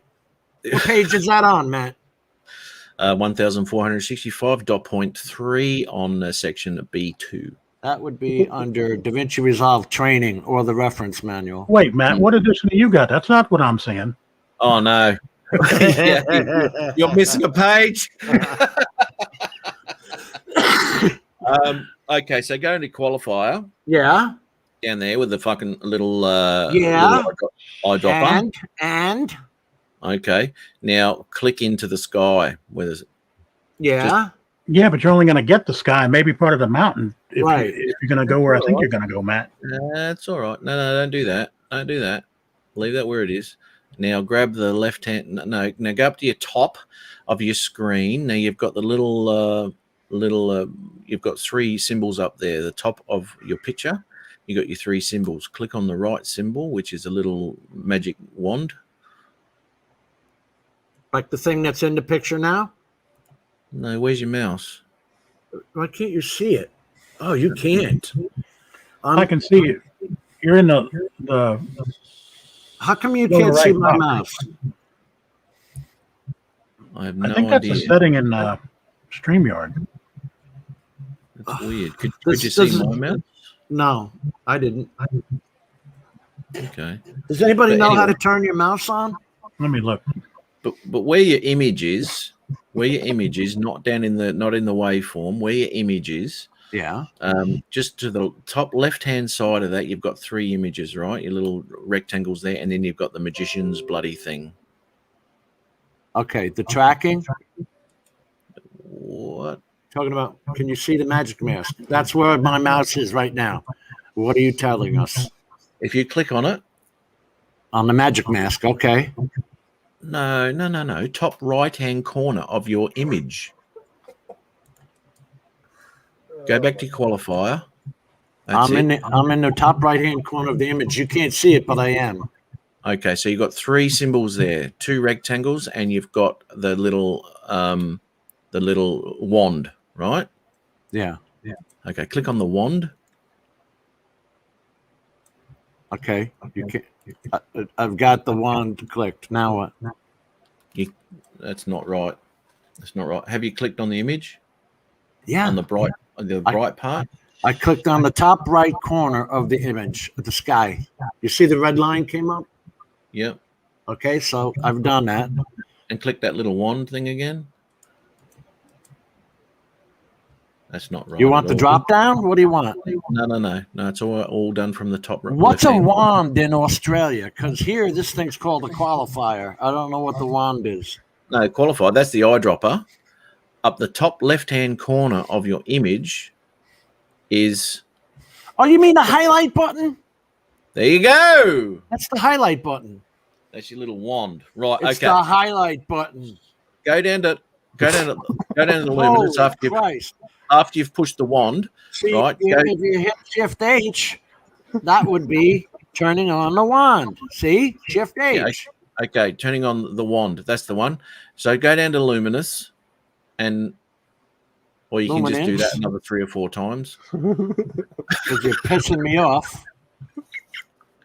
No, you don't want to do that either.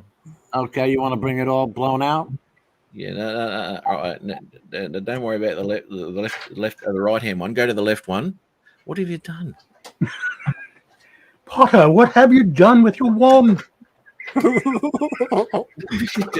This is insane. incredibly impossible. No, you don't want any of that. I don't know what you just did. You want to grab the left-hand side and move it to the right. The left-hand side, move it to the right. I see Jimi Hendrix in there. You can do all this by using your lows and your highs. That's what you call freedom, Matt. Let me just say something. No, you can't. All right, now bring it back up again. That's it. Now keep going. So there's the low soft. Oh my God, Nick. Here's the high soft. Let's just. Now, what are you talking about? Yeah, okay. Get a balance between the hills and the sky, so you don't see any of the hills. That should be appropriate. I don't know how high up those hills go, bro. Where the shadow is, I guess. Are we there? You Okay, think? That'll do. Fuck's sake. Okay. Now what? Now what's your brilliant idea? Peter Carroll needs more magenta. We can do that. Now, when you can you take Brent Nutley's down, please, mate? Nunley's. Oh, sorry. Why are you calling him Nutley? I don't know. I just slipped out then. Nunley. No, seriously, tell me what you're trying to do. Okay. We're going to pull that brightness down. Oh my God! Why don't you just go to the brightness then? Because it pulls the whole image down. Yeah. Well, you don't want to do that. Well, then, why don't I just? Wait a minute, though. You could, because look at where that line ends. It's almost middle of the picture. Why don't I just do this and pull it down? I've stopped now. That's fine. I was going to say, Jim is doing shit out of the manual. He's lost everyone here. I'm just taking that portion, and the rest is smoothed out. Yep.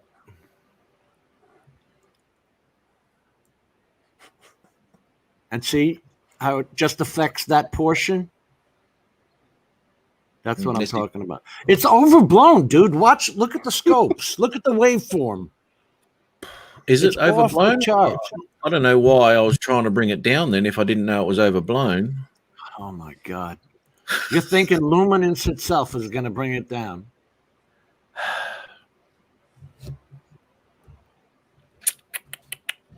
This could be worse. We could all be in a studio together trying to work this out, close by. No, the luminance is going to do that. The adjustment to make within that luminance will bring it down.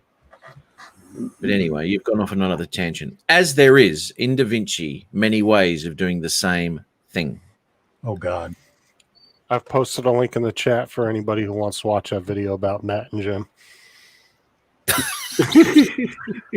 It portrays them in prison together. Said, I'll beat your ass like a Cherokee drum. God, there's too many friggin' Dehaze. How many does it? Four-eyed canine. It only takes one that knows what it's doing, and the other one who doesn't know what he's doing argues about it. You're not telling us what you want done. What are you trying to do? Who's the mummy? Who's the daddy? Right from the very beginning, you said the sky's blown out. And I said, okay, try this. So obviously, I was trying to do something to bring the sky back in. You can't bring out something that's blown out. You see that huge white dot there and the one on the Google building? Yeah. They're blown out. You can't bring back information that's gone. That's right. Yes. But you're exactly right. But you can make it less obvious that it is blown out. See what Mika Steve wrote? I need to hear this with sound. Just once is enough.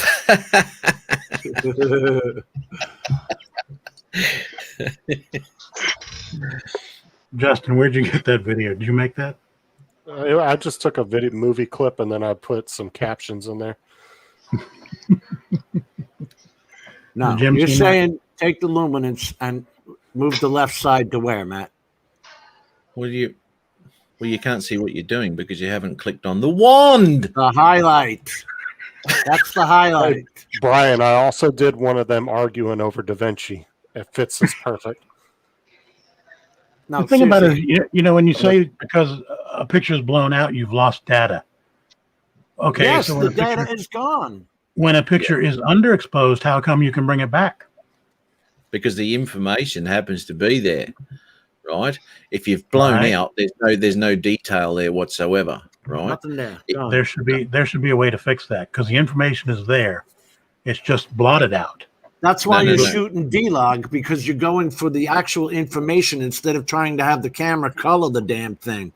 You're just shooting D-Log and grab the information, color it yourself. Yeah. There's a link for that, Brian. Brian, it's okay, mate. It's okay. He's a nasty man. He's a nasty. I know. Don't listen to the nasty man.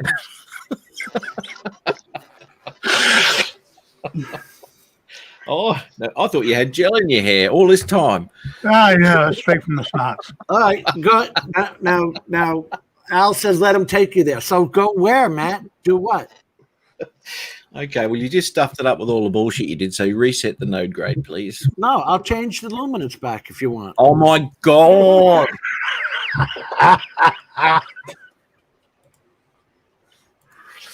Okay. All right, there's your node. Enough's enough. Now there's your qualifier. Now what do you want? Seriously. Did you reset the node grade? Yeah, look at node number 1. You see how it's just bright white? Which one is one? That's the one that says 1. Okay, because there's others there that say other things. Okay, now here's the highlight button turned on. Now what would you like done, Matthew? Oh, you've done something to that.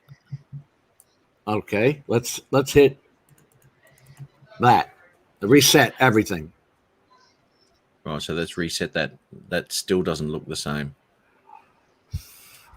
That's resetting everything. So you got to go back and pick there. There we go. You got to go back to the qualifier. Something's gone on with that. But anyway, you see the white line there at the bubble the round bubble. Yeah, it's peaked out. Yeah. Yeah, that I'm hitting that, and that's what you want. That's on top of the mountain. I don't want you to hit it. I don't want you to touch the waveform.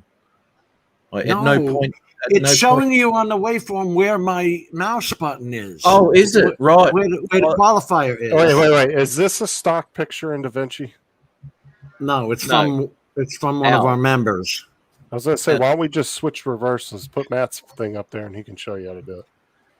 I think we need to have our member go back out there and reshoot this whole shit. No, because there's a problem though, Justin. It's because none of my images are overexposed.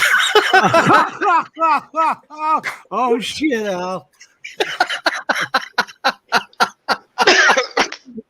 Sorry, Al. And I'm telling you though, it's not so much that it's overexposed. He's shooting into the sun, which doesn't help.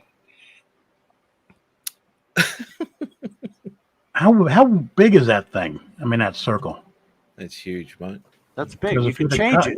If he'd have found any other angle around that thing and work with something else. You're just taking that sun out of there, but you're not saving the picture. See? You're not saving the picture. The data's not there. Now, if I take this and put it down there on the building, the bright white on the building, you got to make this smaller. Push it over that, and then change this to exactly next to it, or else the whole thing will be out of alignment. You see, that takes the white dot out, but you can't do that with the sun and the whole building, the whole sky. Okay. Crop the friggin' picture. Yeah. Yeah. Like if you go something like that, but there you crop go. it. But crop it. Yeah, that's a good thing, Jim. That looked all right doing that. Interesting. No, because this on the right hand side, it doesn't line up. Yeah. See, I could do this. Look, I can do it all day long. It won't line up perfectly. Problem there. Yeah. If I had the other side of the circle, I could just take this over and do the other side of the circle. Match it up, yeah. Yeah, but I don't. So the best you're going to do. There you go. Is that. Almost. Now the left side's a little off. Yeah, you can't win, right? No. Pretty close, though. I was trying with the... you just can't. I mean, even if you go smaller. Jim, leave it like that and then back out again if you can. Okay, right. Now get that out of the picture. Okay. You can't even see that. I mean, you can't if you're looking for it. Would you see it on a big screen, though? I think you would. Yeah, probably on a big screen you might. Al just takes crappy pictures, though. That's just all there is to it. Well, no. He was just trying the Evo out in midday. That's all. Oh, and I asked for these pictures because I wanted to see if they could be saved. I wanted to see if that Dehaze was going to actually work. And it can't. It can only pick one thing. And if you see this sky, it's got purple and all this other stuff in there refracting from the sun.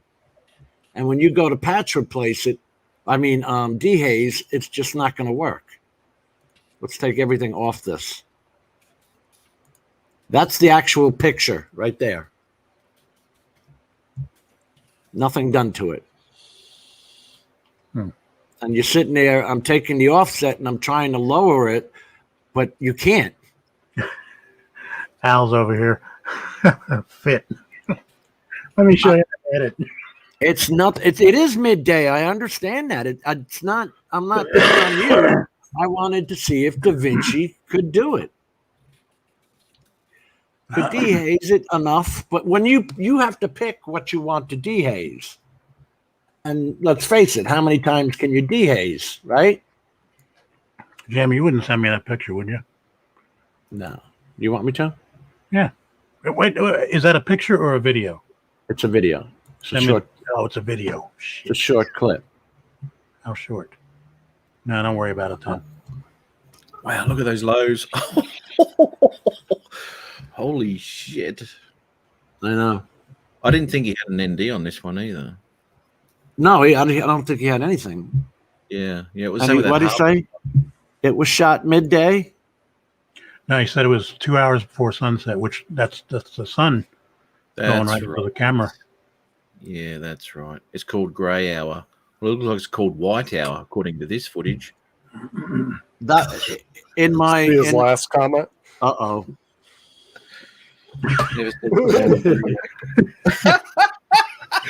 Al, you know I told you to send it to me because I wanted to see what could be done with it. That's all. I'm just screwing around with it. Well, I mean, you should have known what you could do with it just by knowing the manual. I mean, it's Matt that's fucking it up. Yeah, that's right. Now it's actually a good bit of footage to get. Brian, can you see those colors? Shut up, Matt. Yeah. I mean, I see not Doesn't many. mean I can see some yellows in there, and brown, but Yeah. not much. See how that takes them out? Rude fucking prick. Yeah, that's me. But then it turns around and only does one. Like you can't do this several times and increase that mountain range. Bring the mountain back, which Matt is trying to do apparently. Let's go to a original node. No. There's the qualifying luminance. Now it would just do that in the top right, like Matt said. There's another thing, Tom. I'm joking about redoing the thing, but I wonder what that same picture or video would have looked like just as the sun was going down behind that mountain. Oh yeah, you'd have had some good. You'd have still had some haze and flare, but not like you're dealing with here. That actually would have been nice, huh? I know. We need to get Al. What is this going to take, bud? So do it when it's actually behind the mountain. Well, Michael, you video boys would cringe of how little I do on the video, but it's obvious, Michael, how much you don't do on it. That's the problem. It's don't worry, Michael. Mike, he said the same thing to me. He's an ass. Nice color. Is that what he said? Is my rendition. Okay, there you go. Yeah, they're roasting you guys in the comments. There's that's right. That's why we're here, mate. Yeah. This is exhausting. No, but that's the only thing that ticks me off is you have to pick the color you want to get rid of. You can only do it once. Now, how come Al's video? Okay, I see why it looks good. For one thing, he's going away from the sun, and we're looking at towards the sun. Yeah. Good. Well, the whole reason. You sure that's not a UFO or something?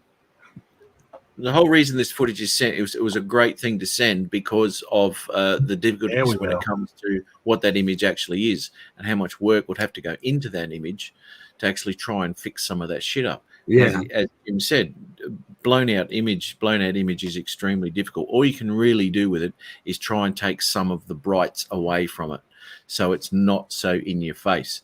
And the fact that it's 8-bit is, look at the screen. That's called banding. I know. Look, I tried to muck around with my Mavic 1 footage in Davinci, and I looked at it, and it just looked like shit. It was terrible. And trying to fix all this shit, the log on the Mavic Pro is terrible. It's you can't do a lot to it. Let's see something. Hey, Al, it's a hell of a video when it's not in the sun, man. This is great. Did you like that, Al? Yes, I think Al took this footage deliberately just to send us in Davinci to see what we could do with it, and he was having a laugh at us when he did that. These guys will never fix this shit. I don't know. Anyway, I want to put a transform on it and see if we can do anything with it. Come on, Al. Come on, Al. Come on the panel, mate. Let's see. He must be in his jammies. Ari Alexa. Input gamma space. Let's go Ari Alexa C. Nothing. All right, that's Ari Alexa C.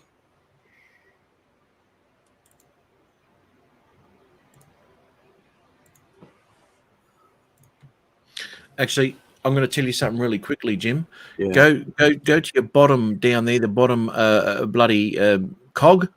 Yeah. Just go in there quickly. Yeah. Is it open? On what? Now we're talking about cogs. What, the advanced, Matt? I can't see anything open. Are you talking about this? No, the cog, bottom right-hand corner. Way down there. No, that's your. Brian, what's he talking about? Okay, I don't know because I don't know if we're looking at the same thing. It says home. Settings. In the bottom right, it says there's home icon, and just to the right of that is a cog. I need Google Translate. Or if it's Australian, it's a cog. It's called home icon. No, bottom right-hand corner of the whole screen. I got my mouse over there, don't you see? Why are you going to change the settings there when you can change them on there? Color management. Go to color management. Well, you're changing it right here to RE log C, so now I have to undo that first. Color management. Wait, let me undo this first. Oh my God. I don't want you to change that. It's got nothing to do with that. Fucking how hard is it to tell him one thing? Oh my God, because you're trying to overdo what you just did. No, I just told you it's not going to affect anything you just did. This is just for transporting and your render. It was just a quick thing that I'm going to show you. Go ahead. Color management, because we have a lot of trouble with colors differing from your render to your output render, right? It looks different. Color management for the 10th time. Color management. There you go. Right down the bottom. Scroll down. I didn't say drop down. Scroll down to the bottom. Make broadcast safe. Click on that. It's already on. It's not. Now it is. You're talking about. Let's see if it lowers it. No. Save that. No, it won't lower it. This is just something irrelevant to what we're doing here. All right, keep going. It's just for your render, so that your render doesn't change from the image you're looking at. The render can differ, as we've found out, and we've talked about in the past. It's a pain in the ass, mate. Well, that's for a TV. We're talking about this one right here. You can't even see my mouse. Damn it! I know it sucks, mate. I'm sitting here showing you shit on the mouse, and I can see my mouse. I don't know what the hell the problem is with your mouse, Jim. You need a new computer. Brian, pop something up and let me see if I can see your mouse on screen. Calm down, Matt. What's fucking like talking? You want to share my screen? It is. It really is. Because if you're trying to change the color format, which I'm changing over here to RE log C. No, I'm not changing. You already Rec 2020 and Davinci Resolve color management. I didn't talk about that at all, so I don't know why you're going there. But anyway, I'm going to go there. Well, that's what it's there for. It's already set up for 1,000 nits. What you talking about, Willis? I'm not talking about.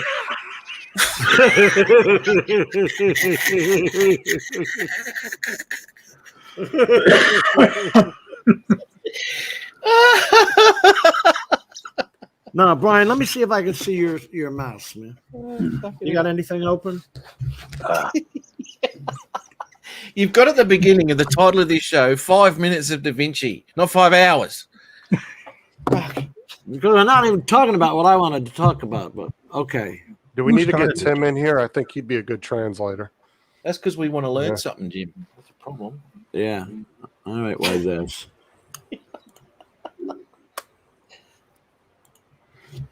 Oh, fuck you do. It's amazing. Even if I lower the max output and then let's gamma curve it to TV, you can't. See, nothing's getting done. No, it's not changing it. Damn. See, Jim? I see Brian's mouse. There's my mouse. I'm thinking if Jim's neighbors start with him again, he should start talking about editing and things will all be good. I'll just walk away. I'm just here to say one thing. Hey, if you want to see the video done the right way, go to the link that I posted. No, but did I not ask you to send me this overblown one? I did. I've actually sent a couple of overblown ones. Right. And I asked for it on purpose. And I've said that a million times. I'm not putting down the photography. I wanted to see what Davinci could do with it. I just got a short tip for you. Maybe you should just hook up with Matt. And do what? And have him go through it with you. You can't take back information that's not there. I can patch replace it, which we just did. He was going to show you a step, and then all of a sudden you kind of stopped him. No, he's showing me the qualifier, and I'm hitting on. You can't see my. I wish I could see his mouse. Mouse, I'm on the first node, the number 1, 0, 1. You see that right there? That's the qualifier node. Now it's on. Now I am clicking in the top right corner of this picture, Matt. And you wanted to change the luminance. Now tell me what you want done. Okay. Yeah. Now go to luminance. No, I'm no, on go, luminance. no. Go on. Go up to that freaking the wand again. Right. Okay. The highlight. Okay, there you go. Shit, that All looks right. totally different to what it did. Anyway, down the bottom there in the luminance, Yeah. move the right-hand slider across to the right a little. Keep going, keep going. Wow. I don't see much changing. Okay, Do you? Stop. Right, now the left-hand side. Okay. Come Just down. move. Yeah. Okay. Tell me when. Okay, move it to the right a bit. You want Right to try and more. keep the black? Yeah, right a bit more. Right a bit more? Too much? Oh, jeez, it's hard, isn't it?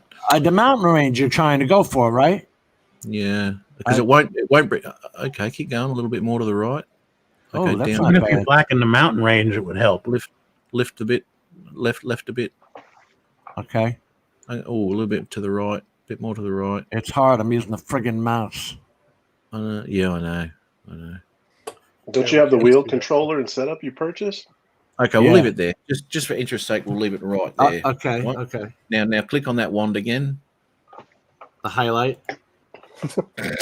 Yeah, that's right. Okay, why it's called the highlight is because you're highlighting what you're fixing. Anything in the white area will be affected. Anything in the black area will not be affected. So now I will take the highlight of the area that will be affected and I will shut it off because we all see the white part that's going to be affected by Matt's changes. Okay, Matt. Right. Now what would you like us to do? So it was just that section there, right? Right. Just any this. other.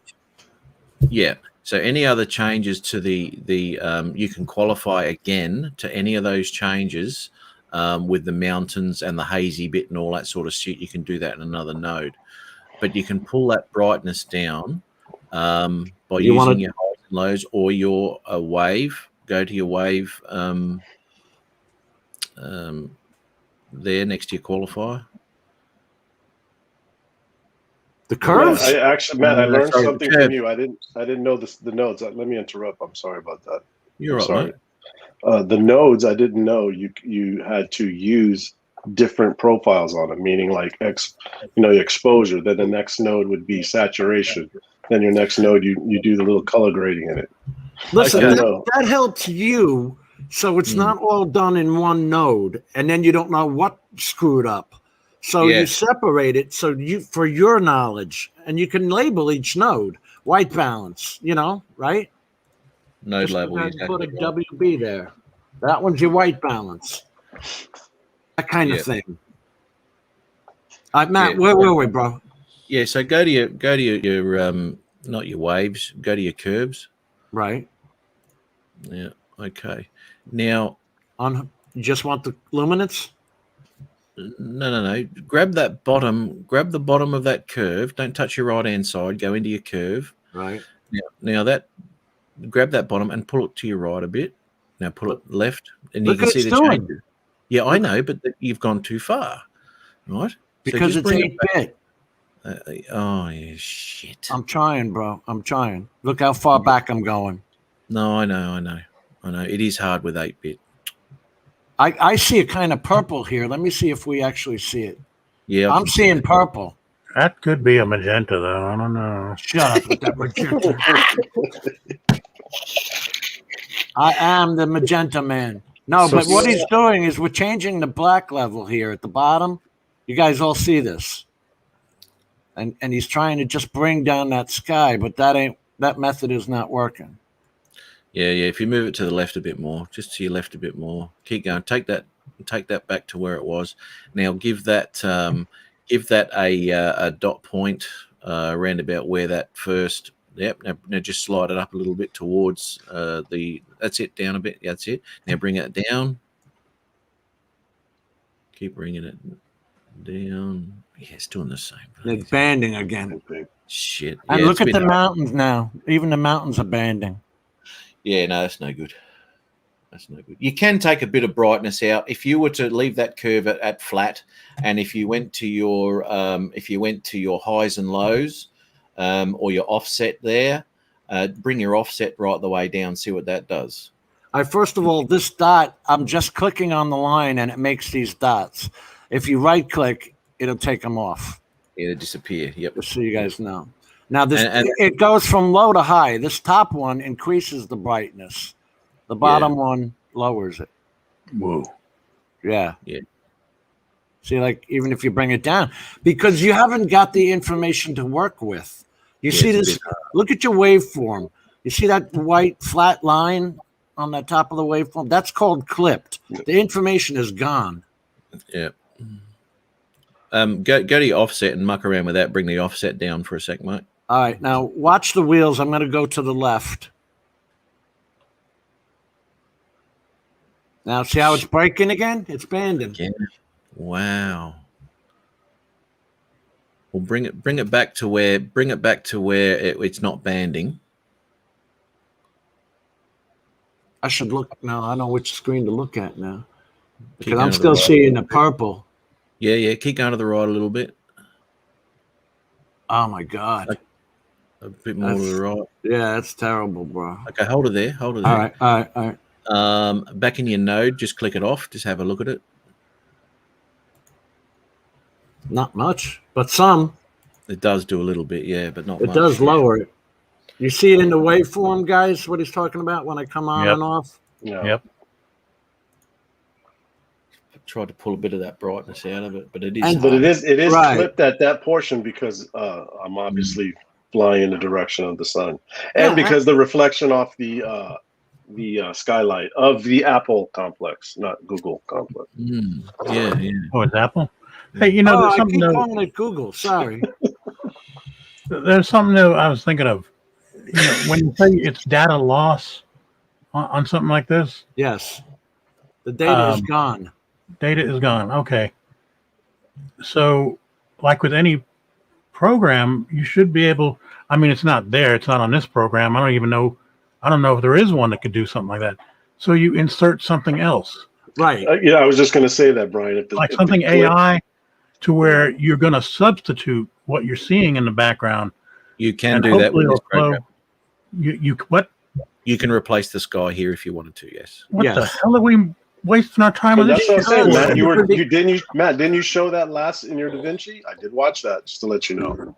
Didn't you show sky replacement? That's what I meant by let him take you there. Yeah, well, he's pretty much talking about Photoshop, right? Look at all the land you got to take out of it, though. Well, here's what I'm saying. If you're taking this shot, I think when I took this shot and I edited it, I didn't use the whole clip, obviously, because it's way overexposed on the top end of it. Right. Well, let me tell you exactly what I would do with this if I was to be replacing the sky. I'd replace the sky, obviously, but the sky, unless you want to get rid of that that reflection there off of the Apple building, I would put a sun in there as well. Right now, we're starting to stuff around here, but you'd replace that sky. It's fairly easy to do, and then what you do is then use your whether you use the qualifier or masking or anything to get rid of some of the brightness there within the hills. Right, which would then start to match things up a little bit, and that's when you can start to try and balance the whole image just by getting rid of all that bright shit. But you have got a bit of an issue there because of where that sun, that V there, right, where that purple bit is now. And that's a bit of an issue when it comes to sky replacement.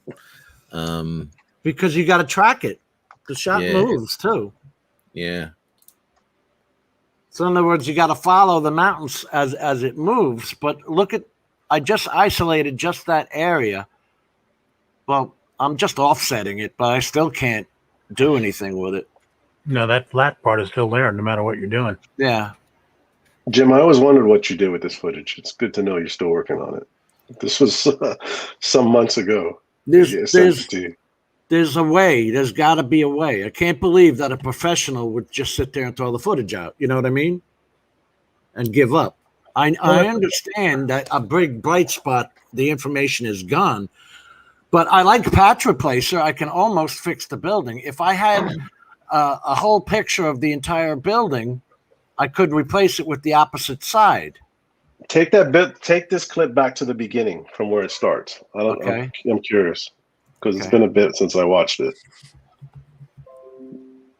Hopefully, I just recorded that clip going across in that direction. Let's run it. Oh, you're zoomed in now. So that looks cool right there with the flare. That's what I kind of like. I would like a little bit of lens flare. Yeah. It draws the eye. But I can't. But you stand seem the like you got anti- it. You have it just super zoomed in. You see Like the alias? 300-400%. No, it shouldn't be. I'm trying to move the sides of it to make this thing larger. Oh, because we're in color. Let's go to edit. Put this, fit, and now play it. Can't believe there's 23 people still here, Jim, to be honest.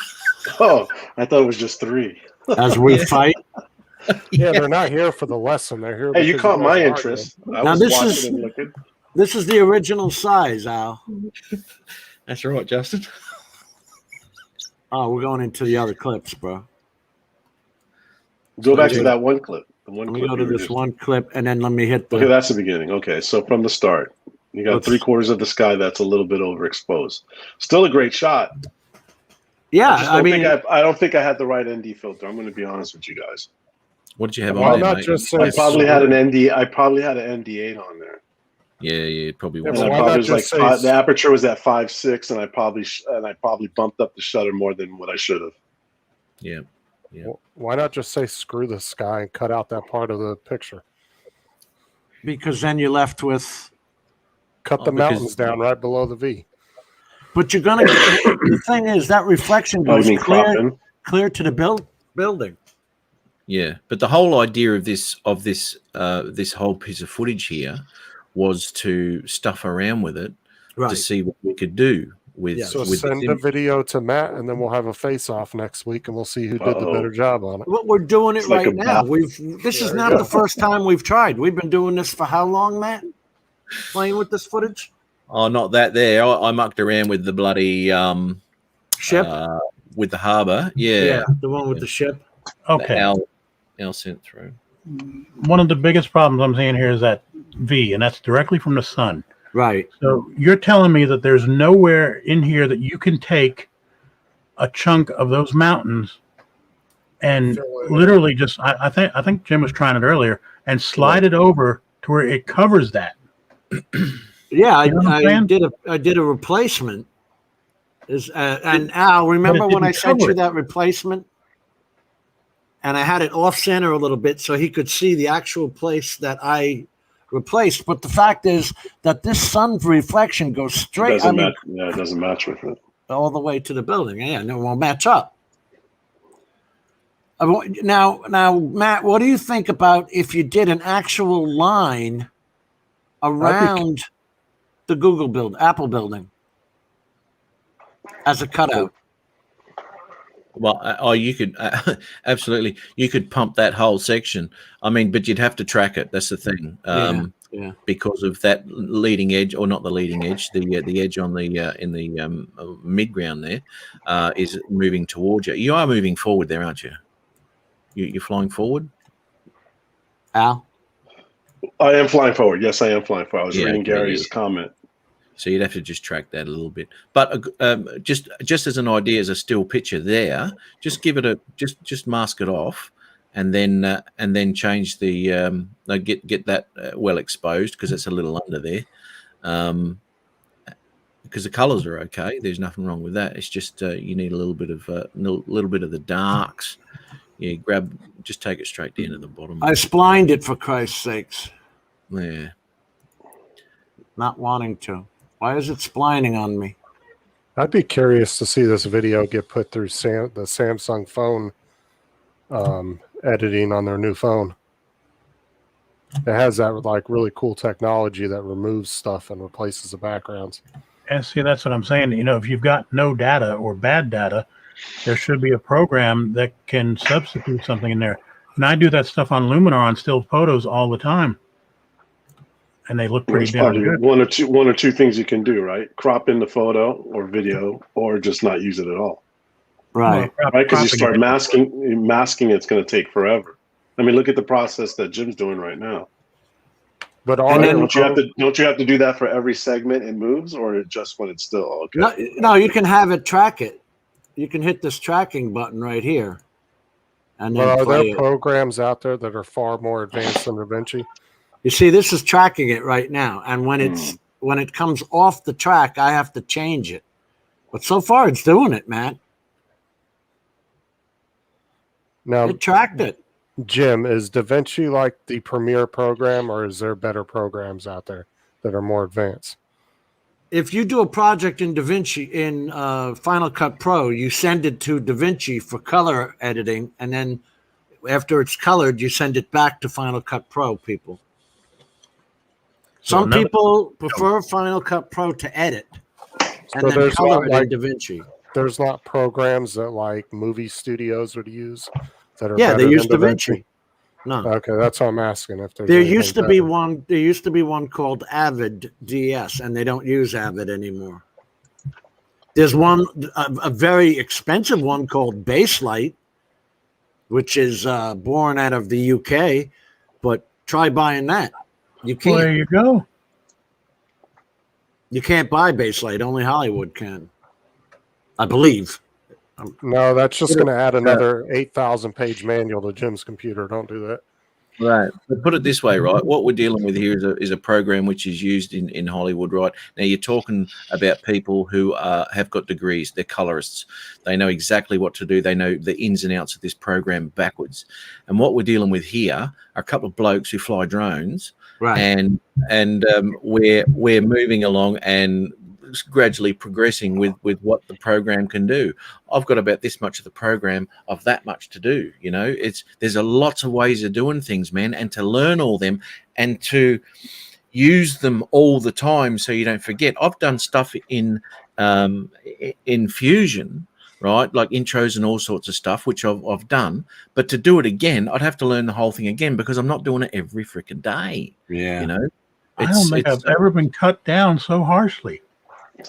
That is so true. A bunch of guys that fly drones. Oh man, you forget. God, I feel like. See, Jim, when you start doing that masking like that, I mean, you really got to get detailed and zoom in and make sure you do everything. You know what I mean? Around the building, tight to the corners. Called pixel peeping. It's going to look like look like shit. I'd use the curves there, Jim. If I was the anim. Eh? Is that what you mean? The anim? Anim? There's an anim curves. I'm just going to He's in the manual again. It's got to be the manual. Don't worry about it. It's the manual. Yeah, the manual. No, it's like animation curves. No, you're not animating it. Now, middle mouse clicking to move the picture. And I'm going outside on the part you can't see. Let me do. You have to go around the picture its entirety and make a complete circle, or this won't work. That's right. Yeah. I was just talking about the curves, just using the curves there to get your contrast and exposure correctly. Oh, I thought you were talking about the tracking part here. No. I was just talking about getting that center looking good. But Right, that's Well, there's only one other option. He's just going to have to go back and redo the video. Or just not put that clip in. Dude, Pop it in a little bit more. That's been done for months, and there's another one with a ship in it, and there's one point where the ship is perfect, but then the sun comes and screws the whole side of it up. Remember that, Matt? The sun's just I think that one was tougher to do anything to, because I remember telling you guys that. What are you doing this video for? Just for whatever? Or is it for a... Who's that? Me? I just filmed it for fun. I was doing that one time for a magazine long ago when it was first being built, but no longer. I fly it once on occasion, once in the blue moon. Jim, to get rid of those dots there, mate. Or leave that one on the left, or okay. So just go down near the bottom of that line. Yeah. Lesson number. No. Put another dot in. All right. Yeah, near the bottom. Yeah, pull it up a bit. Got too much. No. Slide it to your right. Slide it. That's it. Now bring it down a bit. Just bring it down a bit. Wait a minute. I want to see something. So if you do what you're doing now, wouldn't you have to mask the upper part of it? No, because the circle's now more exposed than the rest of the. Well, it depends what you're looking for. I mean, you could have masked just the green area, that's fine. But doing the changes that we're going to do here won't really, it'll affect it, but it'll still look all right. It won't be under or overexposed. So if you grab that and just move it up a little bit, slide it to the right a little bit and bring it down a bit, just bring it down towards the bottom a bit. I don't know how fast you're seeing this. Okay, up a bit. And leave it there. Now, make another mark up the top. Top. Yeah, and slide it down a bit.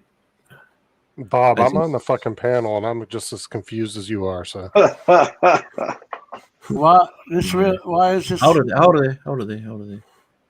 Okay, look, it's really hard for me to tell, but it looks all right on screen there. Yeah, you're getting the StreamYard's is 720p. Yeah, we'll blame it on StreamYard. Yeah. Okay. I don't know exactly what you're seeing. I can't tell what you're seeing.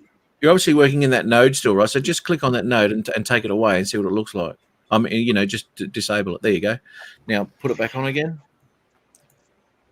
There you go. Lovely. Off. On. So Jim, every node you set was for something particular, specific. Yes. Like a stabilized node. Yes. Like a color grade node. Okay, on those nodes, they all have to be on, or how does that work on a final product? When you're done doing what you're doing here, and you've got it to where you want it, these nodes are either on or off. They're on, and this is your font. Oh God, you can't see my pointer. The font on the right hand, that final green dot is the final output. Okay. I can't. Okay. I got you. See, this dot here is the final output. And then you can shut these off. Like, so let's say you made, in here, we made some color moves. Let's shut that off. You see the difference? Yep. You turn it on. Each one, you're doing something different. And you can label each one. You just right-click and label the node. How many nodes can you do per click? Many as you want. Let me just say something though, because he was still working in that qualifier node, that the changes that he was making to make the grass look good was also changing the sky. All right, because that's what the qualifiers first started on. So if you were to actually do that, then you'd start another node up, basically just to do the coloring that was within that circle, so it didn't affect the sky. You really didn't see a lot of change there, but if you did click off that qualifier node again, you'll see the sky change as well. Which one was the qualifier? Top one, I think. Top left, yeah, that's the one. And then let's say if you wanted to do something, the inverse of what we did here, right? You could just sit here and click new node, outside node. Oh, God. Okay, and then that would just do the inverse of what you did in node number 1. The node number two would be for the inverse, the nude. I have a runny nodes. Right, Ariels, there's nothing magical about that fucking wand because it didn't do anything. It's highlight mode. You're highlighting what you're working on. So everything in the white is what you're actually working on in this new node number 2. Any node that has the red box around it is the node you're working in. So this node, if I turn this node like that, I could shut the node off and it's gone. See? That's right, yeah. Is it better to have more nodes than less nodes? Out of curiosity? Depends on what you're doing, because you can make layer nodes, right? And because layer nodes affect something in layers, and then there's parallel nodes which work together. Oh, I mean, Jesus Final Christ. Cut Pro, they don't have nodes and stuff like that. I mean, if you wanted to You add have additional layers, you can. Yes, yeah, a form of layer, but no nodes or anything like that. See, but when you work in a layer node, it's kind of weird because you see this node here. This bottom node actually takes preference over this top node. So what if you took the bottom node and flipped it, pushed it up? What does that do? Because I see it's moved all in different arranged in different places. That'll just help your brain because it's actually shit. It's I'd rather play Tetris than work with this goddamn. That looks like a spider web of bullshit. You know what though? It's not difficult once you get your head around it. It just follows an order, right? So it just follows a very logical order of what things do. And once you can understand that, it's just like colors and coloring and all that sort of thing, where people understand where the colors are actually coming from. By taking one out, you're adding one. Do you know? It's and that works on those, say, on the wheels there. You're taking a color out, but as you're taking that color out, just say for the lights, and you move that towards the blue, what that's actually doing is putting yellow into the image. And it works on opposite ends. See that? Man, you can see how quickly this breaks. Yeah, this breaks in a hurry. Is that 8-bit, Al? It is 8-bit, but it does say that it's what is main it? 10. Yeah, main 10. HEVC 10, right? Yep. Oh, yep. But it's 8-bit. Now, if you film in 4K, it's 10-bit in the Evo 2 Pro. Which, by the way, I sent it back to Autel for the fourth time. What, cracking again? Oh yeah, same place. Unreal. There's a real issue there, isn't there? The chat. Well, that's what I said. But yeah. What do they say? What do you think they said? They're engineers or whoever's there that go through the process of breaking down the drones and refixing them, flew it, and in their records, there's no issue with it other than those cracks. Oh my God. But nothing in the flight record indicates that I've ever crashed but they're saying that maybe I could be carrying it places incorrectly. But I have a rugged bundle. Are you talking about the stress cracks on the frame? Yeah. Oh, dude, in the same spot on that right arm in that corner, they put the 3 new bodies in, 3 new outside shells, and it continues to crack there. And I don't fly the thing very much, Justin, because I'm going to be honest with you. That was probably my biggest regret purchasing that drone. Because I thought it was going to be, no NFCs. The camera's legit. I just wasn't experienced in terms of Autel drones and their flight dynamics. It definitely doesn't fly like what I'm used to flying. Yeah, well, it shouldn't be getting stress cracks like that unless you were hardly using it a lot. Dude, I only got 5.4 hours on it. 5.4 hours. I could understand that if you were using it for like 3 or 4 years solid and you were using it every day, then I could completely understand that happening. But that's definitely just, I think, a bad batch of plastics they're using. That's what I was telling them. I told them maybe there's a serious vibration in the right arm or in the body somewhere. And, I even took a video of it hovering. And, or it could just be the chemical makeup of the plastics they're using on the shells too. Yeah, so that's where I'm at. With that's a whole nother can of worms to dig up. That's the problem with these companies. Do you think they're ever going to admit that they screwed up? No. I mean, DJI to this date has never said, yeah, Jim, we took your drone apart and yeah, you're paying for new shells. No, because that is our company policy, Jim. Not read fine print, Jim. No, if it wasn't for the government forcing recalls, there would never be recalls. Companies wouldn't recall shit if they weren't forced to. That's right. Look, I forget his name now. God damn it. Anyway, he had an Evo, and I asked him on a live show once where his body Gizmo? was. No. Okay. Actually, I haven't asked him about his. Actually, I'm gonna ask him about because he flies. He's a lot, man, a real lot. Adrian said he hasn't had any on his. Yeah, it's the same body too, isn't it? It's just the camera difference on his. Yeah, he also but Adrian, doesn't fly his. I'm not. Yeah, I don't know how often he's flown his either.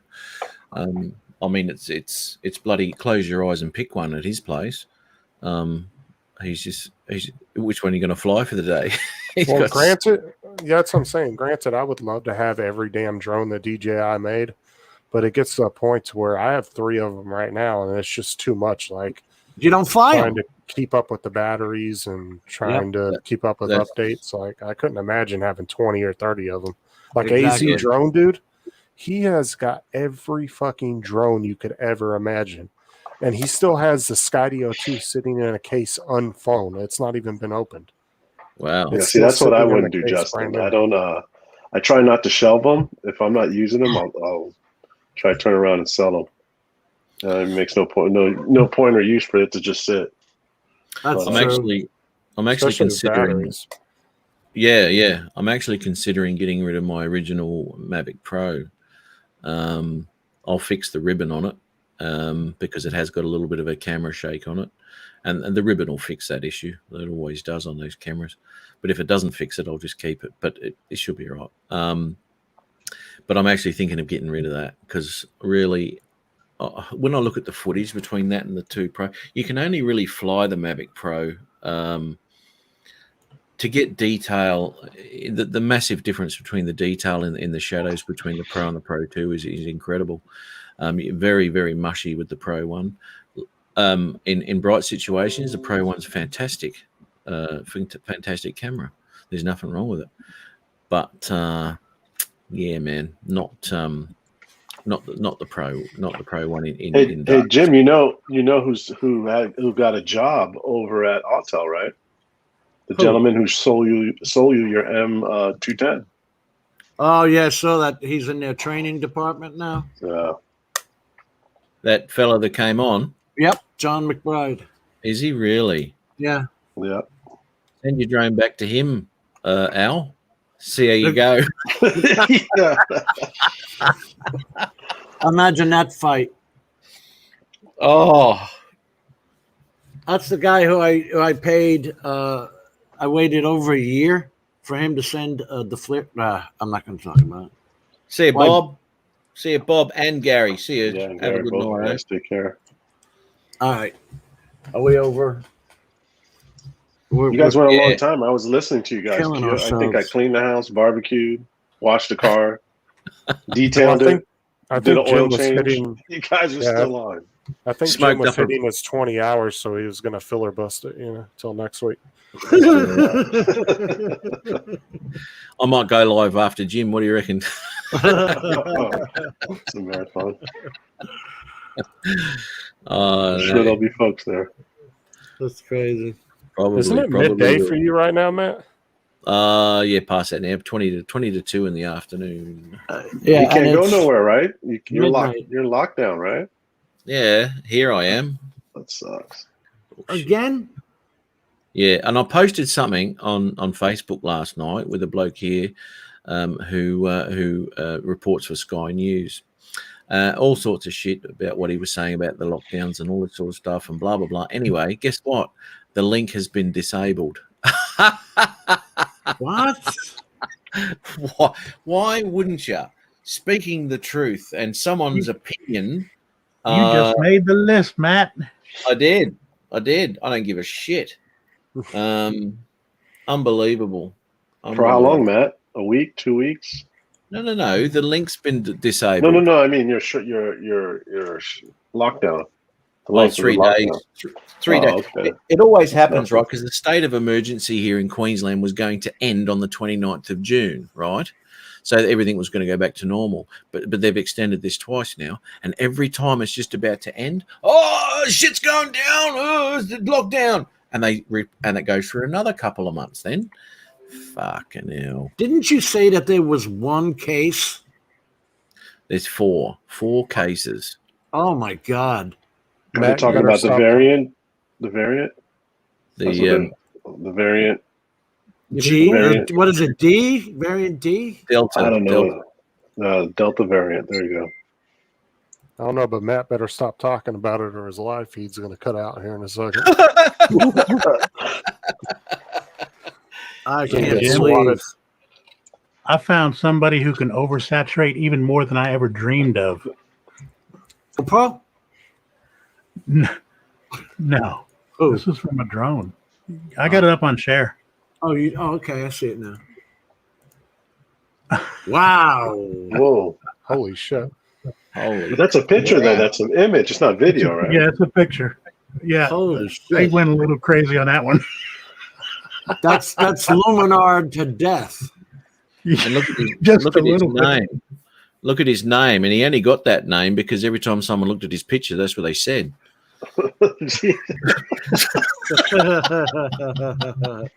Honestly, Lee- that'd make a good like poster or something.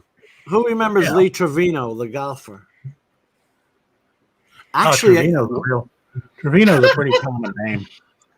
It's a commercial for Crayola crayon. Hey Jim, pull up my video. which one? like that. Which one? Wait a minute, I got to shut Davinci down. Let me put a link back in there again. All I right. just wanted you to see if the coloring was too much on it. Wait a minute, we gotta play your Matt Jim videos. You got to pull up the prison one. Before you do that, I've just got this bloke asking me about my Mavic 1 controller, right? I got a couple of them, and I'm selling it off. So yep. How much you selling it for? 150? Now- 200? Hey, 150, yep. And he's got here that he did now this is why I don't do this shit. Was getting ready to shoot a wedding last Wednesday, and I put my Mavic Pro up and did a follow me mode around the boat, right? He's trouble already, right? Unfortunately, on returning to home, right, the sensors didn't say that it was too close to my boat, and it clipped the side and it drowned. So he lost his Mavic. And I just wrote to him, that's no good. I'll tell you, though, I never hit return to home or any of the automated functions, because if something's going to go wrong, that's when it will do it. And that's what happens a hell of a lot. Now, number one, he's on a boat. Wouldn't be doing anything return to home on the boat. Jesus, imagine that. Just fly Is it he back, still in mate. the same? I was just saying, is he in the same spot?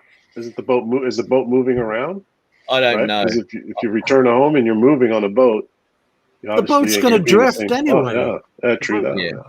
Now, that's just, I don't know. There's something. I mean, it's not hard to fly the bloody drone home. You know, it's so easy, and then you know exactly where the bloody thing is. Just pushing return to home and then cracking a beer or doing whatever. You know, it's not a good thing. You can still wait. I don't know. On the Flymore app, can you still hit Dynamic. return to the controller? Send it back to the controller. Okay. Yeah. And dynamic return to home. You're right, But Brian. Yeah. okay, with dynamic, you got to remember too, it's got a margin of error there by a couple of meters.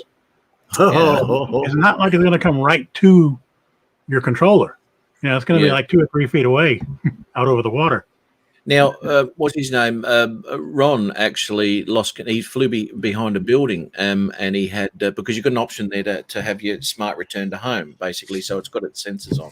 So instead of flying straight back, it'll detect shit and fly around it. Now, it was just lucky that he actually had that function enabled, because he went behind a building and lost contact.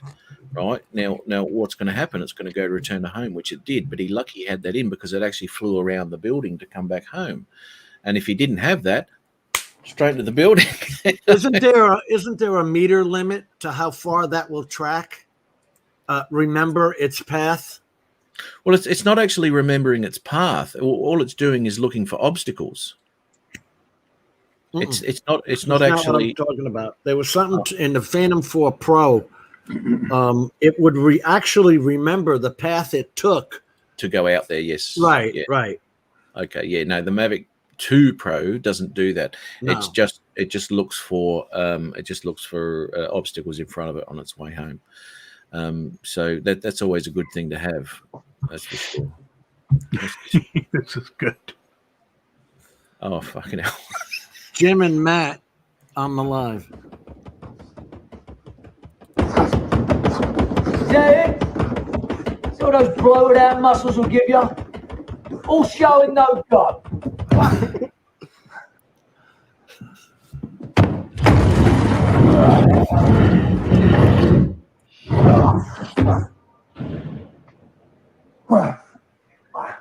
Oh, I got plenty of go. You must have misplaced that. When I kicked your ass down that office of yours. Yeah. Just like you Brits, rewriting history, huh? All I know is it was me that was thrown out of a 4-story window. Jumped. I jumped out of a 4-story window saving my partner's life. Because where I'm from, we don't settle fights by throwing bombs. Well, that's funny because where I'm from, we don't need women to run to our rescue. Do you really believe you can stand in front of me and beat me in a straight-up old-fashioned fist fight? Let me tell you something. Me and you, one-on-one, no one else around. I will beat your ass like a Cherokee drum. Maybe one day we'll find out. Oh, you better hope that day never comes. That day just came.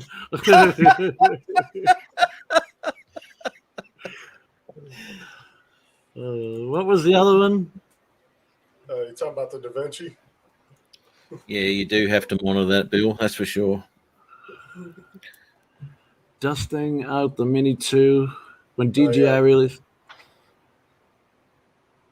Yeah, it's like, and then just skip to the Adrian one. No. It's the one above that. Oh, fighting over Davinci. Bad enough I've got this thing in my blood that's going to kill me and everyone else, but we're seriously going to break this mysterious machine out of some high-security death virus complex and magically get it to work, because frankly, that sounds You still wear that silly thing? And I still had that. Clip him back in. Even changed. Oh, this one I put captions above the heads. Wish I could say the same about you. Hey, you're going to be okay. We're going to make this work. That's what we do. What if we don't? What if the only option left It's not happening.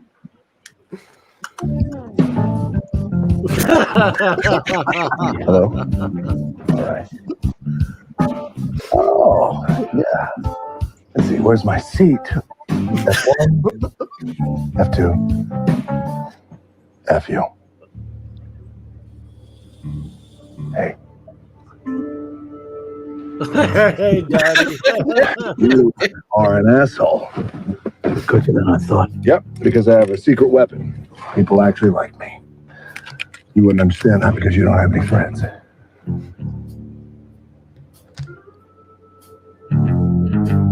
I love you. Couldn't have booked an emergency row for a little bit more leg room. Huh? Not everybody has hobbit legs like you. Hey, look, in case you didn't realize, I could give a damn about your comfort. So why don't you be a good elephant, suck up another kilo of peanuts, put your chair back and relax. All right, listen, don't ever tell me to relax. All right, don't tell me to do anything. Anytime you ever say anything, it makes me want to take my boot and shove it so far up your ass, you're going to be spitting out shoelaces all week. Hey, you know what the problem is? I'll tell you the problem. This job requires stealth. And you, look at you. I mean, granted, it's not your fault, but you're too obvious. You stick out like balls on a bulldog, dangling down in all the wrong places. Seemingly harmless. The next thing you know, they're trying to impregnate your sister. Oh, what? Impregnate your sister? You heard. Oh. Now I get it. You put some thought into this. Glad. I'm very glad. So you actually think that I'm going through all this effort on this mission, trying to save the world, by the way, for a fourth time, because I'm really good at it. You think I'm going through all of this just so I can do the horizontal hula sexy time with your sister? Not all. Most. Let me break it down for you, Frodo. It's not 1955 anymore. Frodo. Right? And despite the fact that that girl sleeping right there is related to you, she's still one of the toughest, baddest, most capable women I've ever encountered in my entire life. And if she chooses to look the way of this big, brown, well-endowed, tattooed mountain of a man, then guess what? I'm gonna let her climb this mountain over and over and over again. Justin, you don't get a strike for copyright infringement? No. How do you not get a strike for any of that? Because it's not long enough. Like for movies, you have to do like 5 or 10 minutes before they'll start hitting you for that. Really?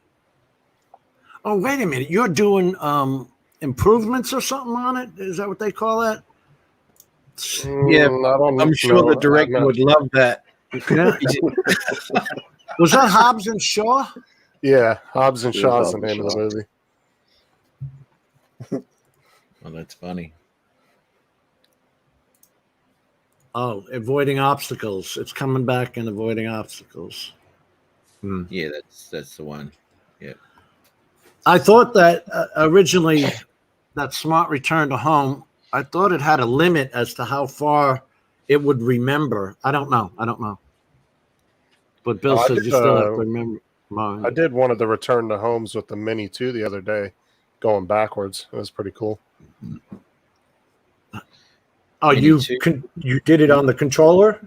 Yeah, Kept it going backwards? Yeah, you can flip it around while it's returning to home. You can turn the You drone can yaw the drone when it starts on its path. You can yaw it any way you want and get whatever. You can do that with the Mavic. So that's like course lock, right? Yes. Isn't that like Course lock, it means it's only going to go in the direction you set it, but you can spin that drone around, do panos as it's going in that straight line. Now, keep in mind, though, if you do that and there is an obstacle there, those front sensors are way better than the back ones.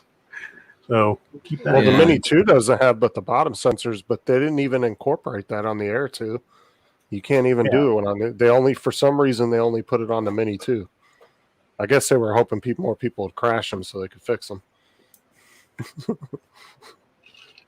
Beginner. Oh, reaction video is what it's called. Thanks, Mike. I knew there was a name for it.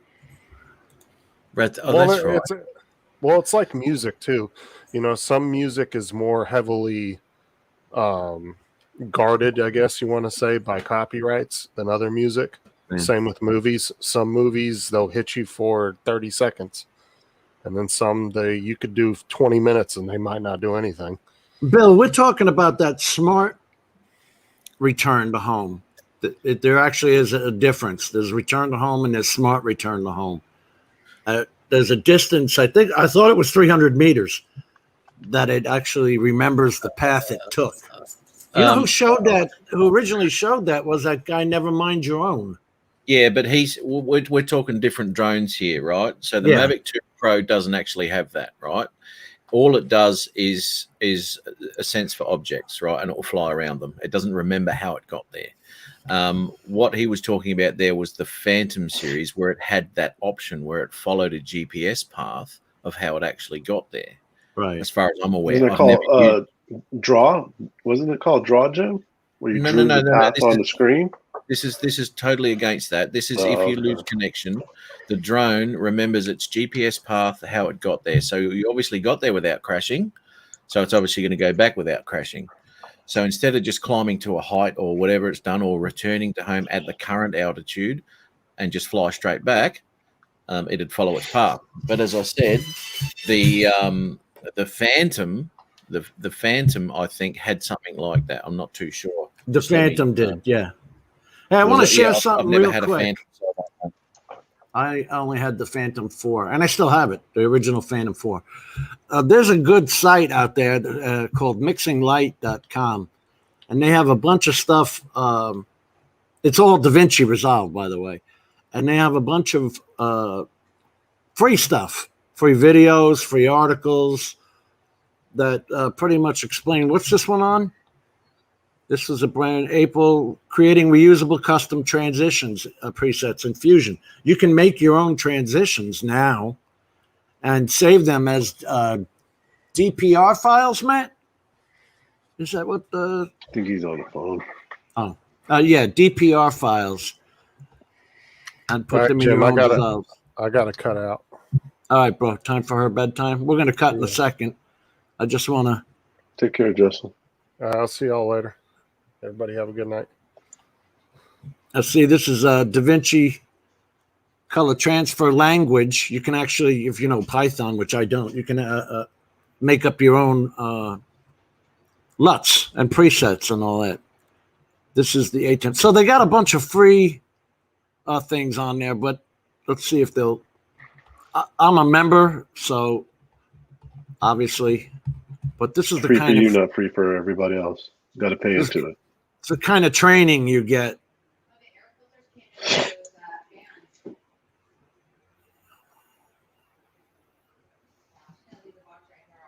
Al, can we afford this system they got there?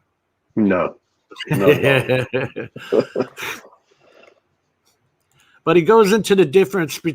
He goes into the difference between parallel nodes and layer nodes.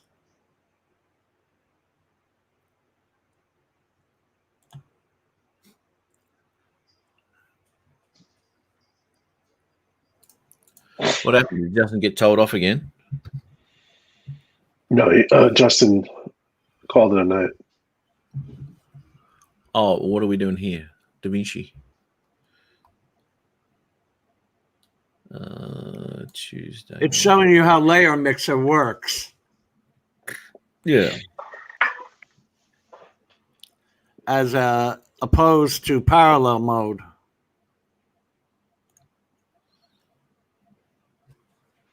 Yeah.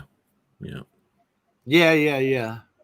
So I don't know how you guys do it with the DaVinci, but you guys been using it for a while, so especially Matt. So I'm sure it comes with ease. I'm happy with Final Cut Pro. No, mate. No. There's lots that I lots that I don't know. That's for sure. But what I'm getting, as I'm saying, I'm gradually getting through things and how things work. But a lot of the time too, you have to understand the science behind it before you can understand what's actually going on. And once you understand that, then everything becomes a logical thing to do. You know, if you don't know why you're doing it, then it's not going to make any sense to you. Exactly. And they've got course bundles in here, and they've got tutorials that go back to the beginning, which I like you can go back to 12 or something and find out when an item was just added. And then they go into depth of why that item was added, how you use it, and all that. It's a pretty good site, mixinglight.com. Yeah, and as I said, there's a bunch of free tutorials on here, too. Let me see. You can go flight paths. Blackmagic webpage or website? No, this is a separate company called mixinglight.com. Oh, okay. Yeah. I've got, let me see. Let me log in here right quick. I already am. I'm going to nick off too, fellas, because it's been 4 hours and I've got to do some shit. So that's Yeah, we're going to go. I just wanted to bring up that mixing light. All right, guys. Take care. Thanks. Later, Jim, Matt, all in the chat. Take care. Night, guys. See you right. Good on you.